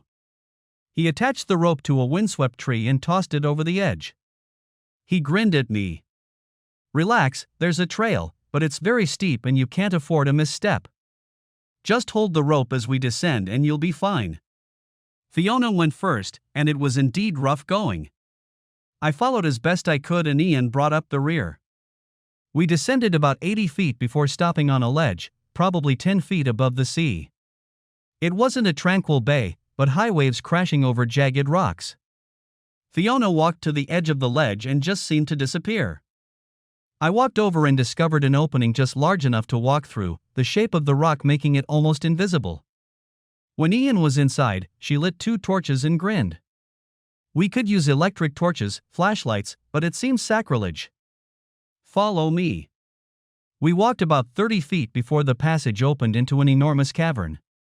I could hear water falling in the background. Fiona lifted the torch above her head and it lit it up a little before disappearing into inky darkness. Here we are, the last refuge of Guieri. We're across from the town proper, and this land has been in my family for centuries. No one knows who discovered it, but it became quite handy when Viking raiders appeared. The men would bundle the women and children down the cliff and they would shelter here. Then the men would fight enough of a skirmish to get their attention and disappear into the interior. The raiders usually looted everything worth taking and would fire the village before leaving. Look to your left. There was writing on the wall, layer upon layer of names and dates carved into the rock. The oldest I saw was 1103, some were written in languages I couldn't understand. Fiona looked on grimly. This is a tradition going back, well, you saw the dates. It's the name of every woman and child who lived because they could hide here. There's a spring in the back, a good supply of clean, sweet water, and they would keep enough supplies cached to last for a month. They wouldn't leave until the supplies were gone or the men called them out of hiding. Look here. She led me to another portion of wall. Again, covered by names and dates. These are the men and women who died defending their families. Come along. She led me to a back corner and I marveled over how big the cavern was. There was a stone couch there, and lying on it were the skeletal remains of a woman, her bones calcified into her resting place. This is Agnes of Guieri. She died leading the defense of this place the only time the Vikings discovered it. They always kept sentries and they heard them coming. You saw how narrow the entrance is and they kept them fended off with bows for 5 days before they ran out of arrows. Then they fought their way in, to be met with women and children from 12 on up, armed with claymores, daggers, and spears. 43 women and 19 children fought Viking warriors to a standstill. The men had returned from leading off a portion of the raiding party, came down the cliffs, and attacked them from behind. Not one raider made it out of Scotland. The village seized their 2 ships and the treasure they had plundered before they came here. They took the ships out into the ocean and burned them, and the people threw all the bodies into the bay in front of the cave. If you were to dive it, you could probably find an artifact or two, but the sea is so treacherous you'd be risking life and limb to do so. Agnes was the last to die, taking 2 raiders with her. They built this chair, and placed necklaces and rings claimed from their enemies to decorate it. The local legend is she watches over us now. The treasure is still intact, under the sediment that settled on it. No one would risk her wrath to steal it. When did this occur? As near as we can tell, around 1096. It still has uses. When the Luftwaffe bombed nearby airbases and towns, many sheltered here. Look at this. She raised her torch again and I saw it. Agnes Wallace, Jane Wallace, and Harold Wallace, 1944. My grandmother, mother, and brother. I stood amazed, trying to let the history of the place seep into my bones. If these walls could talk. Then I realized they did, through the names and dates. Ian was standing there, enjoying the look on my face. Look here. Ian, don't. Was she got out before he held his torch up? It was a wall of names, a woman's followed by a man's. What is this? When a woman of the area wants to marry or declare her intentions, she write her name and the name of her interest on this wall. The other women would see it and know a man was claimed. I can show you great-grandmothers going back 300 years, all the way down to my grandmother. Fiona looked a little embarrassed when I asked where her name was. It's not on there. Maybe that tells me I knew what we had wasn't going to last. If I ever write my name on the wall with the name of my intended, it may as well be written in blood, because it will be for life. I marveled at the place for a few more minutes before we left. When we got back to the top, she asked for my assurance once again that I would keep her secret. You don't know me all that well, Fiona, but I never betray a confidence or share a secret. If people ever find out about this place, it won't be from me. She looked into my eyes. Good enough. Just so you know, the cavern is strictly a woman's place. Men of our area usually only get to see it once. They respect the custom and the cavern is held in reverence for the brave men and women over the centuries, many who died keeping the secret. I grinned. I'll honor my word, but you know it's going to kill me, thinking of all the books I could write about this place and the times it's seen. Ian ranged ahead of us, stopping now and then when something caught his interest. We talked about him, about how proud she was of him, how she hoped to get him into a prestigious boarding school. She saw my frown and asked. I shrugged. Different cultures, I guess. In my country, boarding schools are few and far between and mostly military academies. If I ever have children, I'll be wanting them as close to me as possible while they grow. She looked thoughtful for a minute before she changed the subject. I'm worried about my grandfather. So am I. But we need to face facts here. He's almost 80 and his dream took a lot out of him. Still, it was the completion of a lifelong dream. How many can say they actually sailed through the Northwest Passage? When we get back, there are some things I'd like to show you. I'll make the same request you did of me and ask you to keep it confidential. I think you'll enjoy what you see. That night, after everyone was settled down, she knocked on my door. I already had my laptop set up and sat her in front of it. It wasn't long before she was sniffling, and when the clip ended, she was weeping, huge tears. She settled into my arms and had what can only be described as a good cry, before snuggling down and becoming quiet. I'd shown her some of the footage from the voyage. Some of the images were very powerful. One in particular set her off.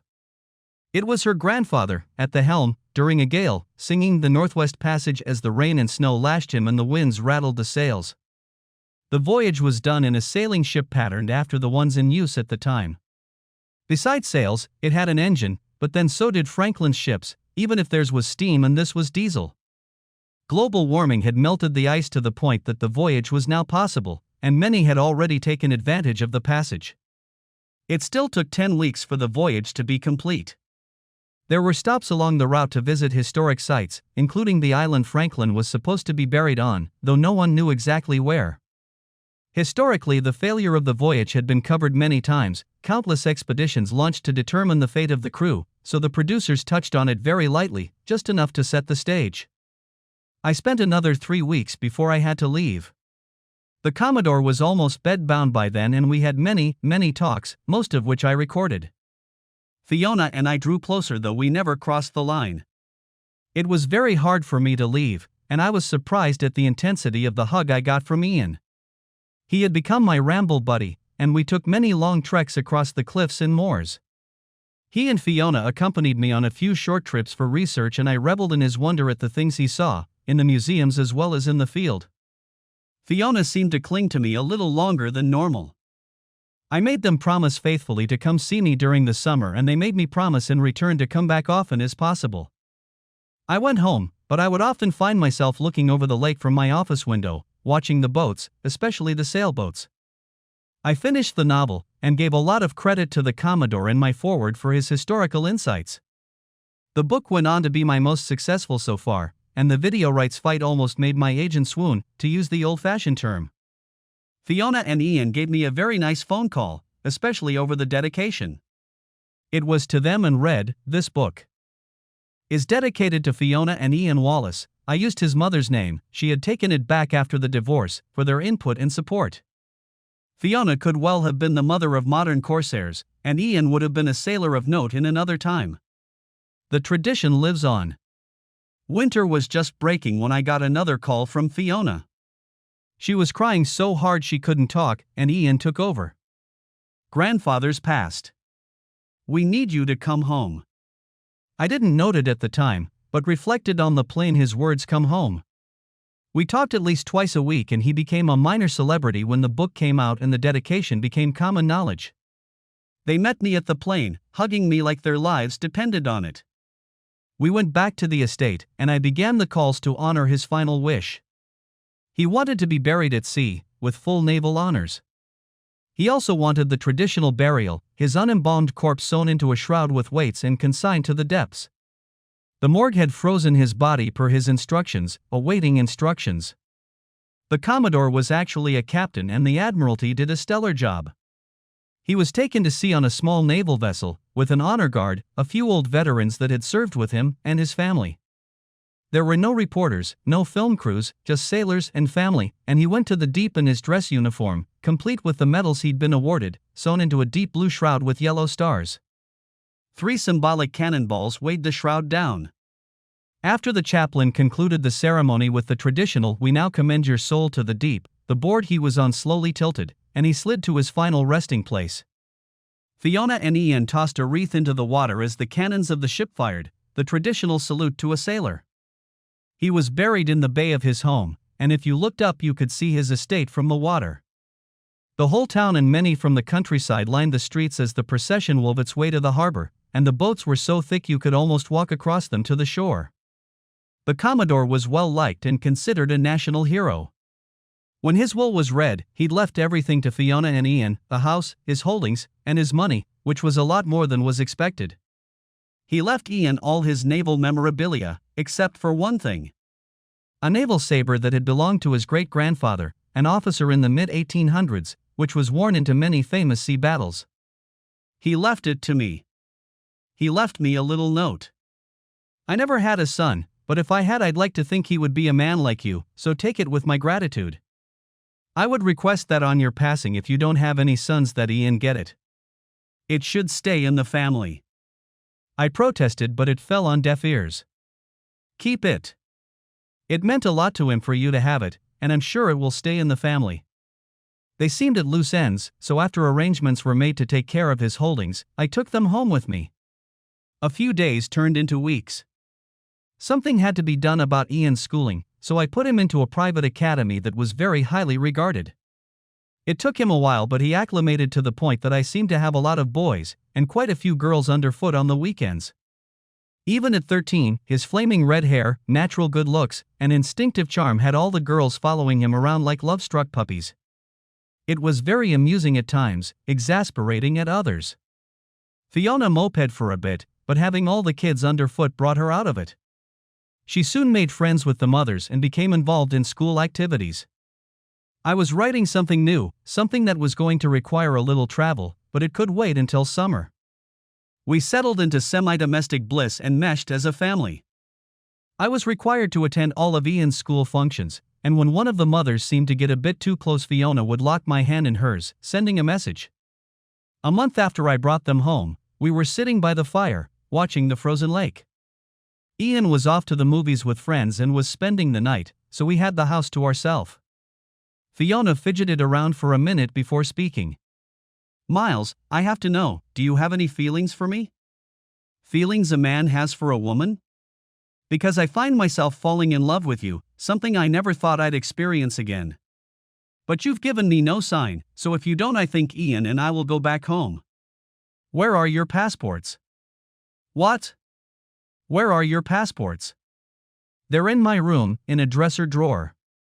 "Would you get them, please?" All kinds of things must have been running through her head, but she fetched them. "Follow me." I took her to my bedroom and put them into my safe. "There.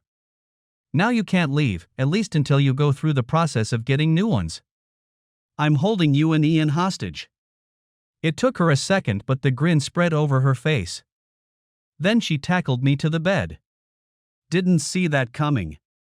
Didn't see her clothes coming off in record time either. Fiona was a Nordic goddess, standing an inch taller than I did, and I was 6 feet even. We were going to one of Ian's school functions, one that required a suit and dress, and she shocked me with how good she looked. I took her in and then frowned. "Where are your heels? A dress like that requires heels." "I didn't want to." She trailed off. "Didn't want to what? Be taller than me?" "That ship sailed, honey. Now go get your highest pair and let's impress the shit out of some people." Her heels were only 3 inches, but it made her stand head and shoulders, pun intended, above the rest of the women there. A few of the men tried to impress her, but she just smiled down at them until they got nervous and left. If a woman got close to me, her expression should have had them thinking of Valkyries. All that flashed through my mind when we hit the bed. I'd gotten a pretty sharp smack on the back of my head when she expressed her concerns, and I grinned. "Believe me, honey, they're all wondering how tall you'd be if you were horizontal." I realized as she was on top of me, kissing and yanking on clothes, that we were exactly the same height. We made it like she was a Viking shield maiden and I was a pagan she was trying to best in combat. When we were done, we were both bruised, tired, and I was pretty sure the scratches were going to require medical attention. Once she was sated though, she turned into the biggest kitten on the planet, purring with happiness as her fingers traced designs over whatever skin she happened to touch. We passed out wrapped in each other's arms. We woke at the same time and proceeded to reaffirm we were sexually compatible, to the point we were still at it when we heard the door open. Ian had come home early. Fiona came off the bed like it was on fire, scrambling for her clothes. I slipped into jogging pants and a t-shirt and met him in the hallway. "You're home early." "Yeah, Brady got sick and his mom thought it might be a good idea to bring me home. She said she called, but you guys never answered." "Probably still on the charger." "So, is it contagious?" Brady was the younger brother of Mike, the friend he had spent the night with. She didn't think so, but she thought it better to be safe than sorry. "Where's Mom?" I waved my hand in the air. "Oh, she's out and about somewhere." "Why don't you go see if she's on the deck?" His eyes got wide and he grinned. "The deck?" "Yeah, I'll do that." I turned to see Fiona standing there, looking horrified. She preferred dresses, and hers hung dangerously low, and even if she hadn't been holding her bra it would have been obvious, she wasn't wearing one. I walked up as she started stuttering and gave her a kiss and a swat on her well-toned ass. "Go take a shower and get dressed." "I'll talk to him." "What would you say?" "I'd say you're 13 now and I'm pretty sure you know how things work." "I'd also tell him that I hold you in the highest regard and won't tolerate any disrespect. He'll either accept it or he won't, but you saw the grin. I think he's on board." She disappeared into her room while I walked out on deck. Ian was sitting there watching the boats and he turned and grinned. "So, you and Mum?" "Yes." "Me and your mum?" Will that be a problem for you? He couldn't keep the grin off his face. Not if it works out the way I think it will. It'll cost you, though. Mom and I want a sailboat. They had been talking about it in general terms. I think part of it was a way to gauge how badly I wanted them to stay. We'll have lunch at the club and I'll put out some feelers. He whooped and broke out into the hornpipe, something the Commodore had taught him. What Ian didn't know was he'd also taught me. We were right in the middle of doing the high kicks, arms on our hips, and as we twirled there was Fiona, filming the dance on her phone. We didn't miss a beat, snapping to attention at the end and saluting smartly. She was laughing and crying in equal measure as she held her arms wide, and we hugged her as tightly as we could. When we let each other go and collapsed into the outdoor furniture, Ian burst out. Mum. Duh. Miles is going to buy us a sailboat. I said we'd look at sailboats. We'll see. I corrected gently. Fiona's face lit up with pleasure. You'll learn, my darling boy, that when a man tells his woman and his child we'll see, it means it's practically a done deal. Pleasure shot through me like a bolt of lightning. The next day found us at the yacht club for Sunday brunch. I wasn't a member, but I knew a lot of them and it was easy to wrangle an invitation, especially when I told them I was looking for a boat. Fiona looked regal, for lack of a bet. Her word, Ian standing tall beside her. I had a feeling if we stayed together, I'd be elevated to the background, but that was just fine with me. We sat at the governor's table, at his insistence, after he found out who Fiona was. Your grandfather was well liked, Miss Wallace. He was and is sorely missed. She thanked him and they started a discussion of her grandfather's last adventure, sailing the Northwest Passage. I smiled, thinking about the documentary due to be released the following month. A large part of it featured her grandfather. The closing scenes were of him, standing at the helm in the gale, his long white hair and beard being whipped by the wind. You could barely make out his words before they were overlaid by a version commissioned just for the film. It was by Fiddler Green, a very popular Irish band. We asked several groups to submit a version, and the producers, me, liked theirs best. The final scene was a back view of him fighting the helm, keeping her steady on course. The vocals rose powerfully as the screen faded to black, showing his name and date of passing. After brunch, we walked the harbor, as he showed us several vessels up for sale. I could tell Fiona was not impressed. Then we went into his office and he showed her a few that were for sale locally, and across the southeast. He showed her one and started to flip past it. This one. I wasn't a boat person, but the governor told me later it was the best of the lot, a 38-footer with clean lines. It even came with a cabin and the couch could be converted into a bed as well. It was a little more grandiose than what I was expecting, but while I owned the bank, it seemed Fiona had the keys to the vault. We looked at it and I wrote a check. Summer was in by then, and we spent an inordinate amount of time on the water. The sails could be raised with electric motors, but they were hardly ever used. I became a decent fair-weather sailor, but if it got rough, Fiona or Ian took the helm. Fiona and I often went out alone, and one of my fondest memories is making love while a thunderstorm raged and the boat rocked. We were at anchor in a sheltered cove, so we were fine. I wondered later if the explosions I heard that night came out of the storm or the bedroom. It happened that was the night I gave her a ring. She went pale for a second, then the explosions started happening. Before that happened, we went to Canada for the premiere of the documentary. It was a private showing, mostly for the cast and crew and their families, as well as a few invited guests.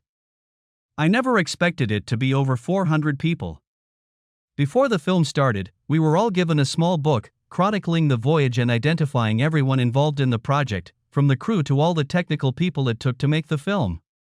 The Commodore was on the cover. There was also a flyer asking that if you liked the film to join the cast and crew in standing final watch for Captain Wallace at the end of the film. I deliberately hadn't said anything about the film to Fiona and Ian because I wanted their earnest reaction. That may have been a mistake. As the film progressed, she got quieter and more still, holding onto our hands so hard I felt the blood stop circulating. When the final credits hit, she collapsed into huge sobs. The theater went quiet, then a man stood up and started singing along in a high, clear tenor. Others got up in twos and threes, and those that knew the lyrics sang along. The military veterans in the crowd stood at attention and all saluted, holding it until the very end. I was holding Fiona up, and looked to see Ian standing railroad straight, holding his own salute even as the tears flowed. The cameras zoomed into him as the song ended. When the lights came up, every person in the theater passed by Fiona and Ian, sharing hugs, pats on the back, and words of condolence. One tiny woman who had to be in her 80s really got to her when she gave her a hug and stepped back. Old sea dogs never die, honey, they just go on a new voyage. You'll see him one day, standing at the helm, waiting to welcome you aboard. The production company had set up video cameras and recording equipment to film it as a memento to Fiona and Ian, but then begged for permission to release it on YouTube, partially as a tribute, and partially to promote the film. When it came out, the BBC and most American channels showed clips of people in theaters where it was showing, standing and singing along. It was especially huge in Canada when they discovered that Nathan Rogers was part of the crew. His father Stan wrote Northwest Passage, and it was so popular in Canada it was considered a second national anthem. He went along on a short leg of the voyage and still talks about it in his live performances. There was a segment where he sat with a lot of the crew, singing old sea shanties. Captain Wallace was the subject of a Channel 4 documentary, and I was listed as biographer. The film featured a lot of conversations I had recorded, all carefully screened before permission was given, and a year later there was a movement dedicated to getting his likeness on a stamp. When we finally got back to our suite, she was barely out of her clothes before falling into a deep sleep. Ian and I sat for a bit and I asked him what he thought. I think I wish I had been with him. Because he lived in the States, I didn't get to spend nearly enough time with him as I would have liked, but when I was around him, I barely left his side. He was quite a man, wasn't he? He's the stuff legends are made of, son. You have a great legacy ahead of you. Fiona got up before us the next morning and I found her sipping tea on the terrace. Are you all right? She smiled, but it was wan. Yes. Just a bit overwhelmed. It seems I didn't mourn him nearly enough. My father was absent often, and he's the man I consider my true parent. Then she sat on my lap and snuggled. I need to thank you. You never said, but the documentary crew let me know you financed the expedition, saying you wanted it filmed, and most are firmly convinced it was just to give grandfather his dream. Words can't express my gratitude. I did it because I could, and because I knew how much it meant to him. He'd been trying to organize it for years, I just happened to be in the right place at the right time. You thought enough of him to spend $12 million on his dream. I'll never forget. I really didn't like her knowing how much I spent. I could well afford it, and projected numbers indicated I'd make a handsome return. But truth be told, even if it had been a flop, I would have done it. We spent 3 weeks at the estate before returning home. Ian slipped back into the joys of youth, with doting parents and a bright future. Thanks to my net worth, he'd never have to work if he didn't want to, but I knew he would have some kind of career. He just wasn't programmed to be idle. Money was finally discussed when she got the ring. I don't want your money. I've got my own income, so I'll never be destitute. I just grinned. Don't want my money, honey?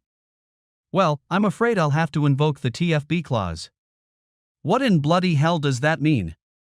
It stands for too fucking bad. You'll get the money whether you want it or not, and then it goes to Ian. The subject is not up for discussion. She was still trying to make sounds when I walked away. My parents and siblings loved Fiona and Ian. Once they became familiar, Mom started with the hints. Fi and I had talked it over. I was 39 and she was 36, and we both thought it would be better if we didn't have children. She'd had a difficult birth with Ian and her doctors urged her not to have any more, saying she could but it would really be dangerous. She cried a little over it. I always wanted a daughter, and I would have loved one with you. I waited a year before I offered her an alternative. In the meantime, we got married. Twice. Once in the States, and once in Scotland. It was important to her, so I had no problem. 3 days later she disappeared for a while and came back grinning like crazy. That night she showed me a picture, taken in the secret cave, showing her name and mine, right beside that of her grandmother and grandfather. "You're mine for life now, my darling." You didn't need it carved in stone for that to come true, but I admit it's a nice touch. My next book was something out of the ordinary for me. It was a biography of Sir Winston Stonewallis, Captain. That's right, the Commodore was a lord in the Scottish aristocracy. He laughed about it to me once. Back when my ancestors ascended, you could practically qualify for a lordship just for putting your pants on correctly and having a few pounds to donate to whatever war was raging at the time. Still, to their credit, my forebears were bonny scrappers. It was a slim book at 185 pages, but I felt I'd covered the important points. It did reasonably well and sold much better in the UK and Canada than the domestic market, but I wasn't concerned with the profit, just the message. I dedicated it to Ian and his mother. To my son, Ian Wallace Molson, and his mother, the love of my life, Fiona Wallace Molson, honorable descendants of a proud and noble line. Ian had come to us soon after the wedding, wanting to know if I'd adopt him so all our names would be the same. He was surprised at my answer. I need you to understand nothing would make me prouder, but I have to remind you that you're the last of the Wallace line. If you take mine, the line ceases to exist. If you still want to, we'll start the paperwork tomorrow. Fiona hugged me fiercely and her finely tuned brain came up with a solution. Since I married you, my name is Fiona Wallace Molson. I've decided to have my name legally changed to Wallace Molson to honor my grandfather. Ian could do the same. That's exactly what we did, though he goes by Molson at school. That winter, the yacht club organized a Christmas flotilla. Every boat participating had to have working seasonal lights. It was tied into one of their charities and you didn't have to be a member to join in, but you had to pay a fee. Fi and Ian got into it in a big way. They even ran lights up the mast and had a full-sized Christmas tree at the top. We would be using the engine, so the sails remained furled. Then they were pressed into service to help others, and one of them was Darla. We saw each other at club functions because my family insisted we join. She and her husband had joined, and despite being a lawyer, he seemed like a decent man and had developed a fondness for sailing. He gave her a new boat on their 3rd anniversary that was almost a copy of ours. They had been married for 4 years now and Darla had just given him a son. She was a little old for a child, but they monitored her health closely and she gave birth to a healthy little boy. That's why Fi and Ian were helping. She was still recovering from birthing. They were a little standoffish at first until Darla got her to sit down for a cup of coffee. "Look, you know who I am, I know who you are. I know he met you years after we split, so you aren't a replacement. You're his wife now. A good wife, by all accounts. We were just young and dumb, well I was anyway, and when Miles got successful, I let it go to my head. Do I wish I hadn't done it? You bet, for a very long time, before I finally realized I couldn't go back in time and had to look to the future. I dated some pretty bad losers for a while and had just about given up when I met Rick. I told him everything about our breakup, and he told me the actions of a foolish young girl shouldn't reflect on a mature woman, and if he felt he couldn't trust me, we wouldn't be dating. I couldn't get his ring on my finger fast enough after that. I'm happy now and I'm sure you are as well." Then she giggled. "Is he still like a kid in a candy shop in the sack?" "Worse. You love it, though. Am I right?" "Very much. He keeps everything fresh and I have no idea from one day to the next what he's up to. It gives me a lot to look forward to. So then, I'm his past. You're his future. We never intersected. Think you might be interested in being friends?" Fi hugged her. "I see definite possibilities." She told me about it later, 15 minutes before Darla knocked on our door. "You sure you don't mind? It'll only be for a few hours and I can't tell you how much I'm looking forward to this. A chance to get to talk to grown-ups without keeping one ear open for his crying will be heaven." "Oh, hi, Miles. I was just leaving." She shoved the baby carrier into my hands, gave Fi a kiss on the cheek, and was gone. I looked down at the sleeping infant. "What was that all about?" She grinned. "Oh, I didn't tell you? We're babysitting so Darla and hubby can attend his company Christmas party. They'll be back by midnight at the latest. Give him to me. It was a command, so I obeyed. Ian and I grinned as she rocked the child, cooing to him in a soft voice. Then she made Ian hold him while she warmed a bottle and made me feed him. Practice for our grandchildren and learn from this. It was fun, but when he was done, I handed him to Fi, and she walked him, rubbing his back until he burped, then curled up her nose. Typical. What goes in, comes out. Grab the diaper bag, love. Ian took one whiff and bolted. It kind of smelled like toxic waste, but Fi just smiled as she changed him, then told me to get rid of the used diaper. I held it gingerly by one corner all the way to the trash, while Fi giggled. They came back a few hours later and Darla was giggling like crazy. Fi took one look, grinned, and told me to go make coffee. Rick wandered along behind me and looked back to see them on the sofa together, whispering and smiling. Wonder what they're talking about? You're a lawyer, right? How long you been married? Surely by now you know the first thing married women talk about is their husbands, followed by their children.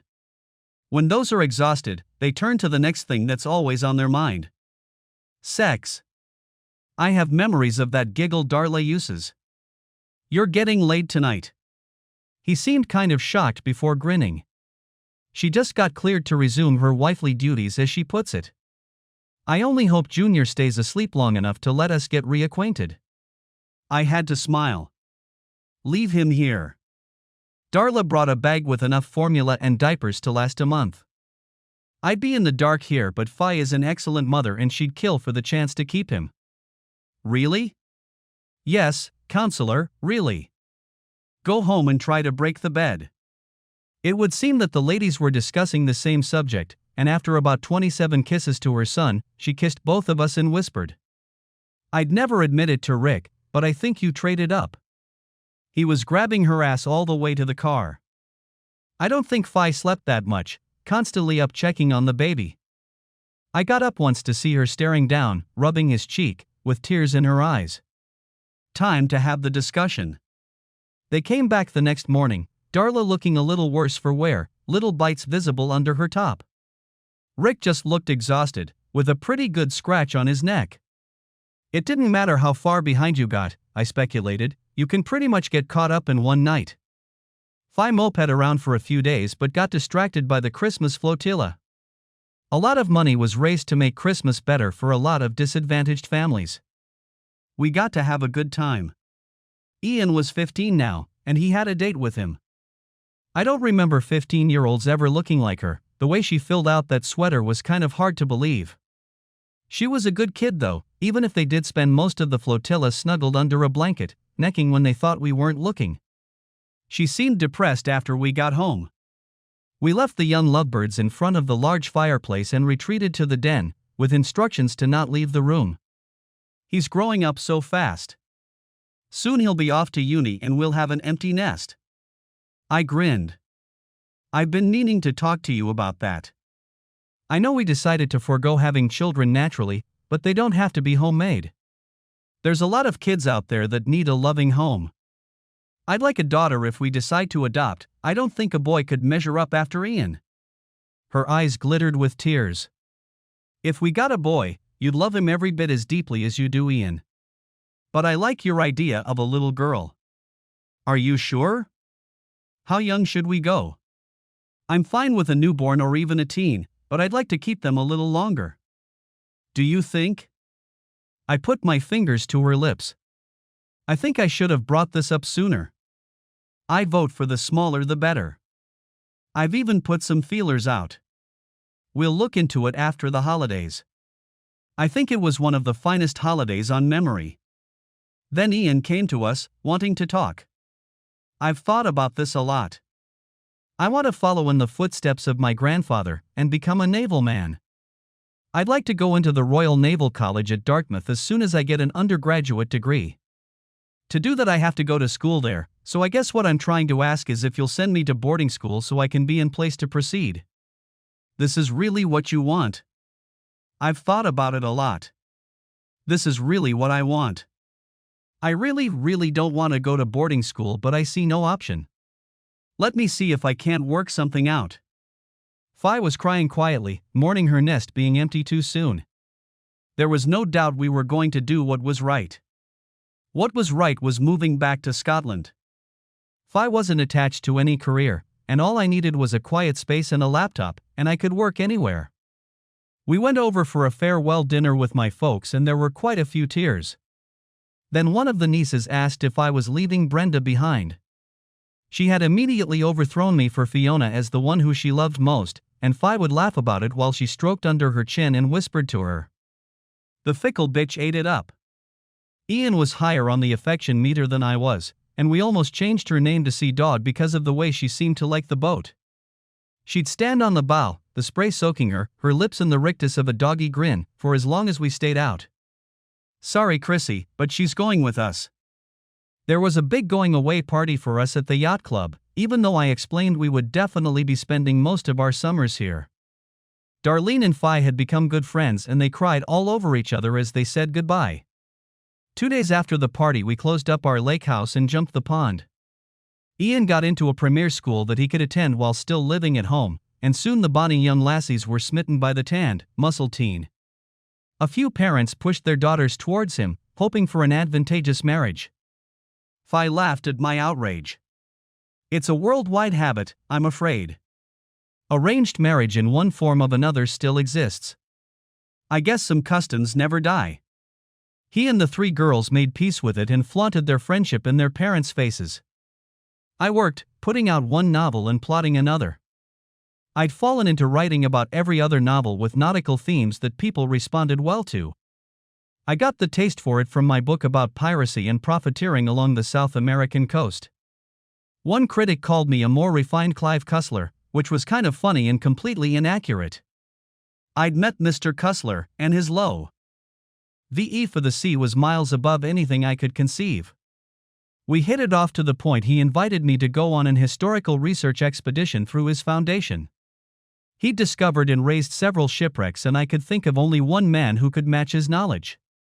The Commodore would have loved him. I think he considered his finest achievement to be raising the Hunley, the first Confederate submarine. I was on a deadline and couldn't go, and several months later I read about him finding and recovering 4 historic cannons used in the defense of New Orleans in 1812. I sent a nice wreath when he passed and gave serious thought to doing a book based on some of his exploits, but decided to shelve it until a bit more time had passed. We had been looking into adoption while we were in the States, and now we were repeating the process here. I was beginning to become dispirited about the whole process. Then Fi came home from town with 2 cars in tow. 3 people got out in clothes that screamed government official in any language. 2 more casually dressed ladies got out of the other, opening the back doors and getting out 2 bundles. The bundles turned out to be twin girls, just past 2 years old. They seemed bewildered and frightened and not at all happy. Fi ushered everyone in the drawing room, a place we rarely used, more to impress them than to be comfortable. I had come out of the office and her smile would have powered half of Scotland. Ah, here he is. I'd like to introduce my husband, Miles. I got the name of everyone and shook hands, still wondering what was going on. By now Fi had both girls in her lap, hugging them to her. Honey, these precious darlings are Cara and Florence. Their parents were involved in a nasty accident and they're alone in this world. I'd like to correct that. They were there for 3 hours as we filled out a myriad of paperwork. Finally, the woman in charge shook my hands. Congratulations. You're a father, on a temporary basis. These girls are placed in your care with future provisions for full adoption. We'll be by to check on them regularly, to make sure they're cared for properly. I have no doubt this will turn out to be a happy day in the lives of these children. Both Lady Fiona and you have a stellar reputation in the community, but protocols must be followed. You'll be under the microscope, so to speak, but there is no doubt in our minds you are up to the challenge. Best of luck and all that. Then they were gone. Fi looked at me and grinned. Congratulations, honey, it's a girl, or in this case girls. Then her face turned serious. I know this is sudden and a bit of a shock, but it was an opportunity one seized. Their parents were killed in a boating mishap, they have no close relatives, and they were about to go into foster care. When I heard the news, I was at their office immediately. For the first time in my life, I used my ladyship position for something other than charitable work. Please don't be angry. By now I was holding Kara, rocking her softly as I felt the fear melt from her little body. Fiona was rocking Florence as tears dripped down her cheeks. This is sudden, but perfect. So, buck up, old girl. We're in for a long ride. By now the girls were asleep and we lay them down gently. Then she melted into my arms as tears of happiness streamed down her face. Ian came home and heard the story. By then the girls were up, wandering around the room, and soon they were quite taken by him, wanting to follow him wherever he went in the house. I thought it was hilarious and he loved it. It took about 6 months before they understood he was their big brother, and they would be waiting at the door when he came home from class and they would be all over each other for 15 or 20 minutes. They couldn't quite enunciate brother, so it became Bubby. It was another year before Kara came screaming into my office. "Da! Spider! Spider!" Florence was right behind her, her own eyes huge, grabbing my hand. The big spider was tiny, but it was in their toy box and had to go. Fiona laughed as I scooped it up and carried it outside. I talked to the girls as I did, telling them we shouldn't hurt them and that spiders had a role to play in life. They calmed down but still wouldn't come near it. After they settled back into their playroom, Fiona came to me. "I love seeing you smile when they call you Dee. They were calling you Mummy inside of 2 months. It took them 5 with me. Tells me where I stand. You know, when she has a choice, Kara prefers your lap. She'll be the daddy's girl of the set. Florence seems to prefer me, unless she's scared. Then it's all you, vanquisher of spiders." Almost a year after we got them, they officially became Florence and Kara Wallace Molson. Ian graduated and entered the University of Edinburgh in the engineering program. His admission was easier than I suspected. The college was ranked 16th in the world, but he was a legacy going back 2.5 centuries. The course of study was in sustainable energy, and he usually got very high marks. Over the course of his studies, he converted almost every building on the estate to solar and wind, always available because of living by the sea. He graduated with honors and almost immediately went into the Royal Naval College. Once again, he was a legacy. It usually took 39 weeks to complete the course, but he went for some advanced classes that put it to 50. When he walked across the stage as a commissioned officer, he was carrying the sword the Commodore had given me all those years ago. It got pretty emotional when I gave it to him. "I can't take that." "You can and you will. It deserves to be on your side, to carry the legacy forward. You don't think the Commodore gave it to me to keep, did you? He gave it to me in trust, to be handed over when this minute came.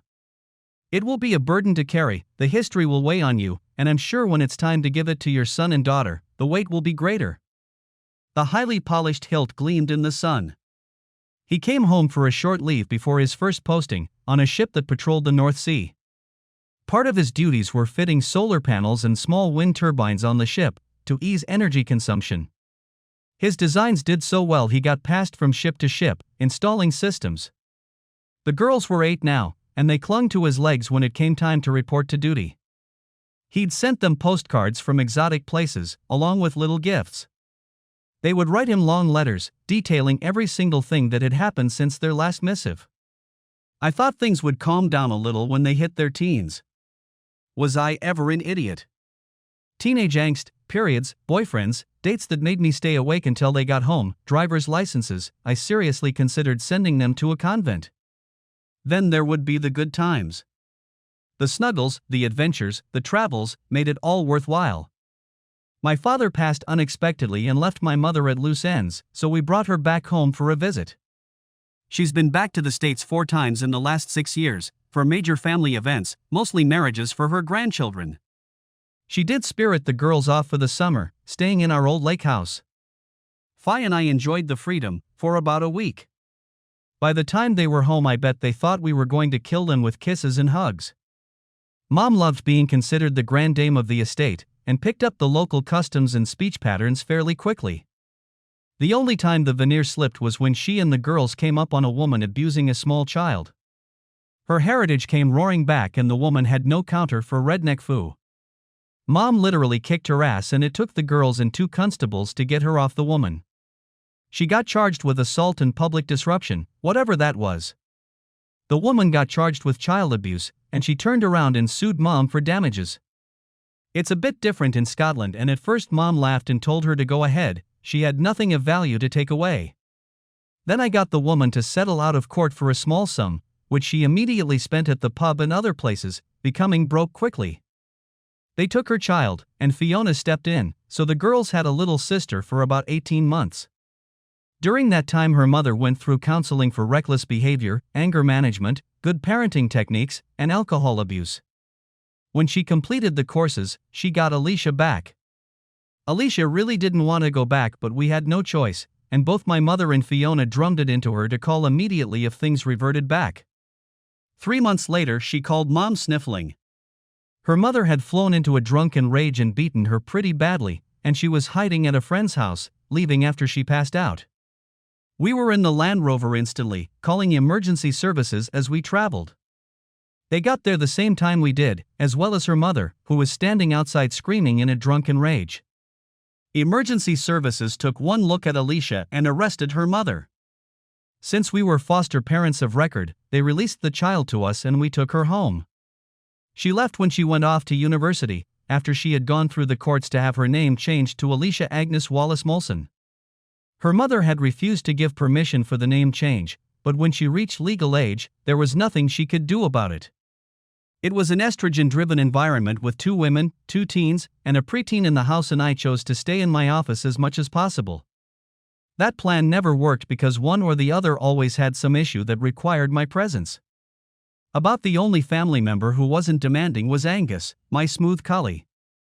Brenda, the mighty sea dog, passed at 13, a good age for her breed.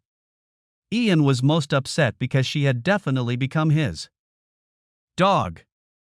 We got her a nice stone and interred her on the heights above the sea, so the salt wind would always be in her face. 6 months went by before we decided to adopt another dog, and we visited the pounds and top breeders of the area. The girls fell in love with Highland Terriers and got one each. Ian found a deerhound at a pound and instantly bonded with him. I found Angus at another shelter. He was 3/4 smooth collie, out of a registered dog by a half collie, half mutt, and as such was ruined for the breeder, so we donated the litter to the shelter. Fiona found a female golden retriever she just had to have, so there was always a dog underfoot. Fiona was a skilled trainer, and she soon had the pack whipped into shape. All the dogs loved the outdoors and needed a good deal of exercise, so once during the week and every weekend found us on the trails as the dogs ran back and forth, besides the times the kids would spend with them. Angus was more than happy to live in my office, while the terriers would sleep with the girls if we'd let them. The deerhound preferred to sleep outside in his box, even in the worst of weather. The retriever slept at the foot of our bed. No one ever sneaked up on us because Stag, the deerhound, let everyone know we had visitors. When Alicia and Mom came along, the pack got a couple of additions, a border collie for Alicia, while Mom got what can only be generously described as a mutt. He was huge, and even the deerhound recognized him as the leader of the pack, and God help you if he thought you meant Mom any harm.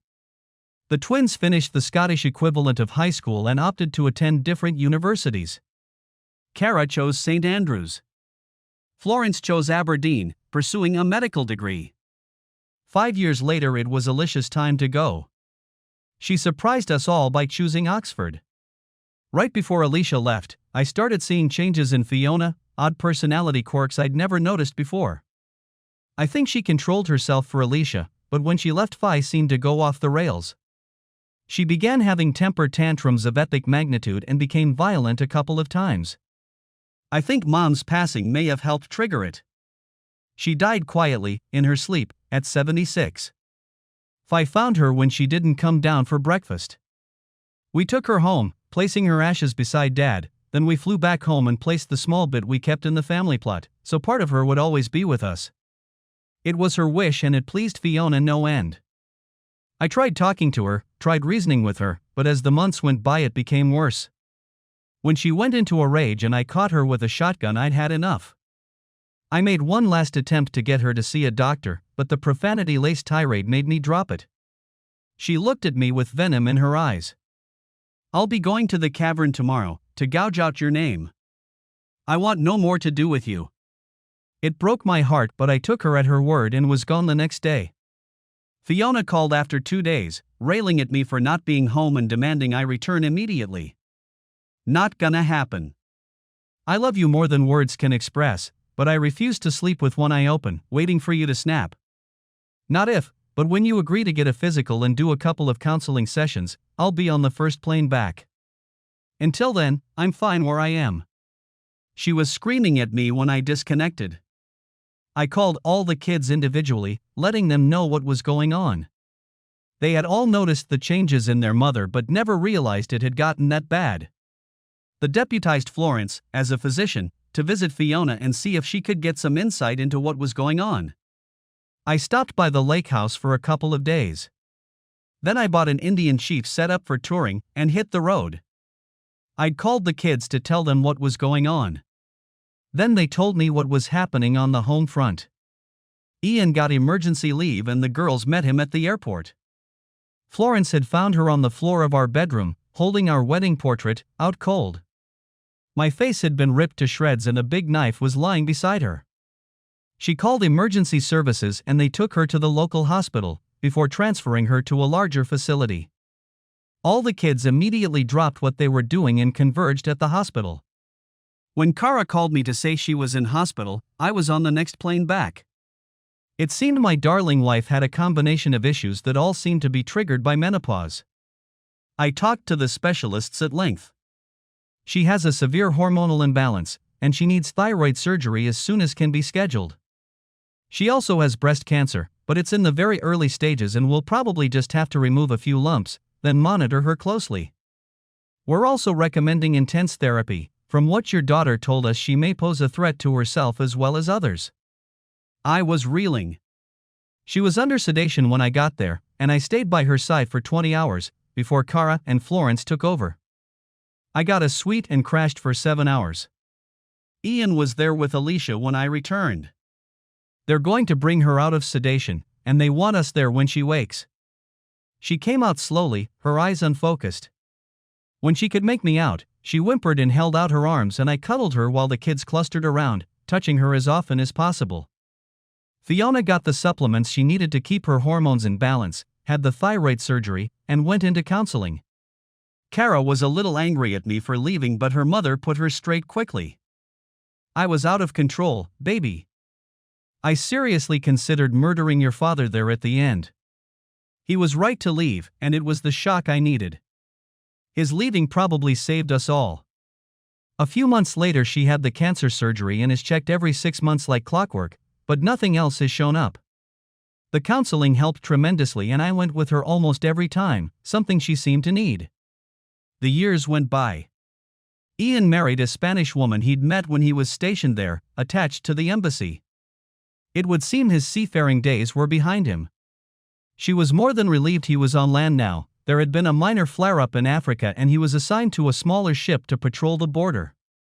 They were attacked by what was later proved to be pirates, and the pirates found out pretty quickly it was one thing to attack an unarmed freighter and something completely different to fight someone with superior firepower, and more than happy to use it.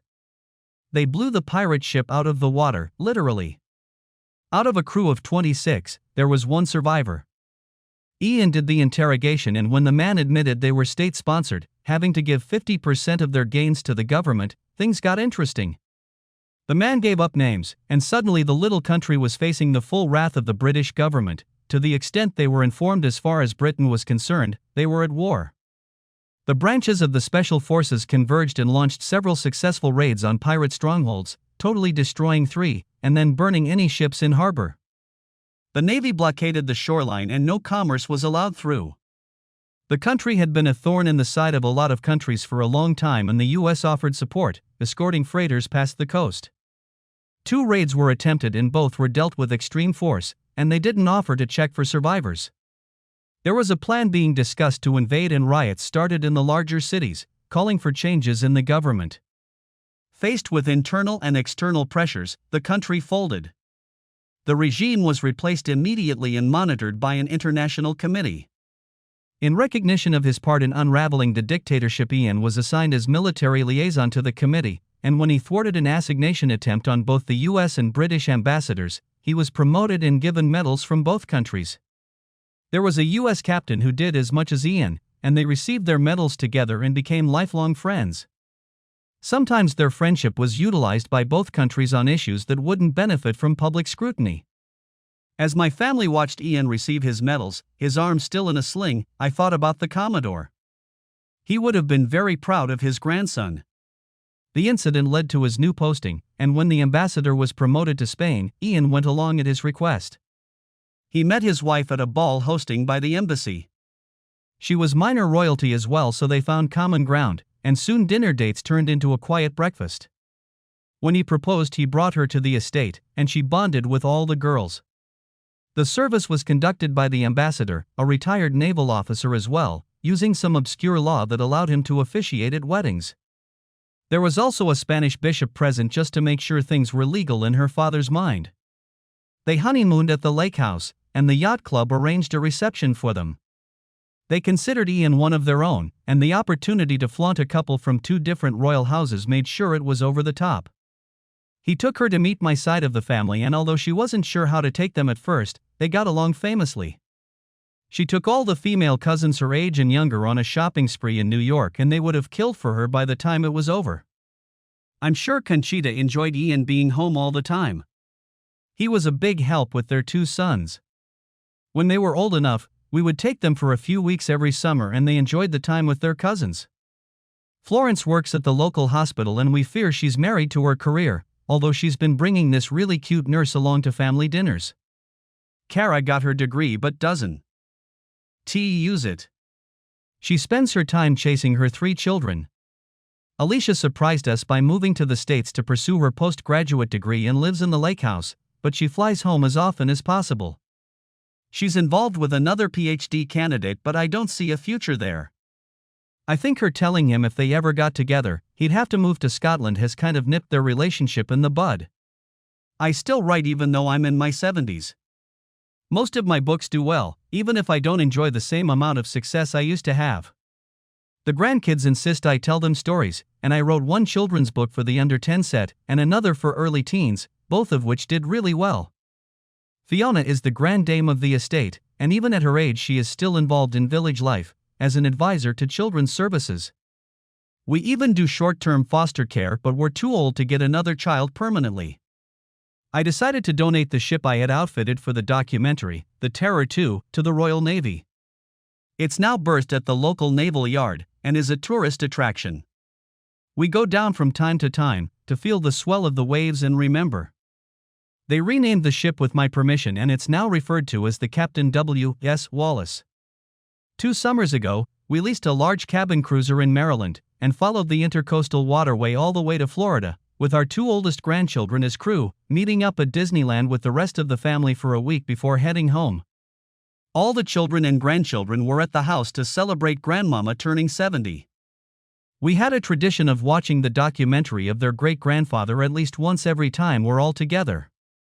Then we'd show clips of Cara and Florence when they were in their teens, dressed in sailor outfits and dancing the hornpipe during different Highland games. They have a cabinet full of trophies for it and sword dancing. All the grandchildren had learned it, and we always danced it together at some point in our family gatherings. Then Ian would lead them in sea shanties.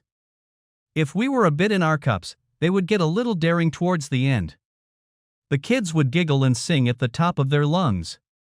Fi had gone in, and when she returned, we were right in the middle of what do you do with a drunken sailor. Shave his balls with a rusty razor, shave his balls with a rusty razor, shave his balls with a rusty razor, early in the morning. Miles. I grinned and grabbed the love of my life, twirling her around in the light of the fire until she laughed. Then she joined in, singing at the top of her lungs. Hey ho and up she rises, hey ho and up she rises, hey ho and up she rises, early in the morning.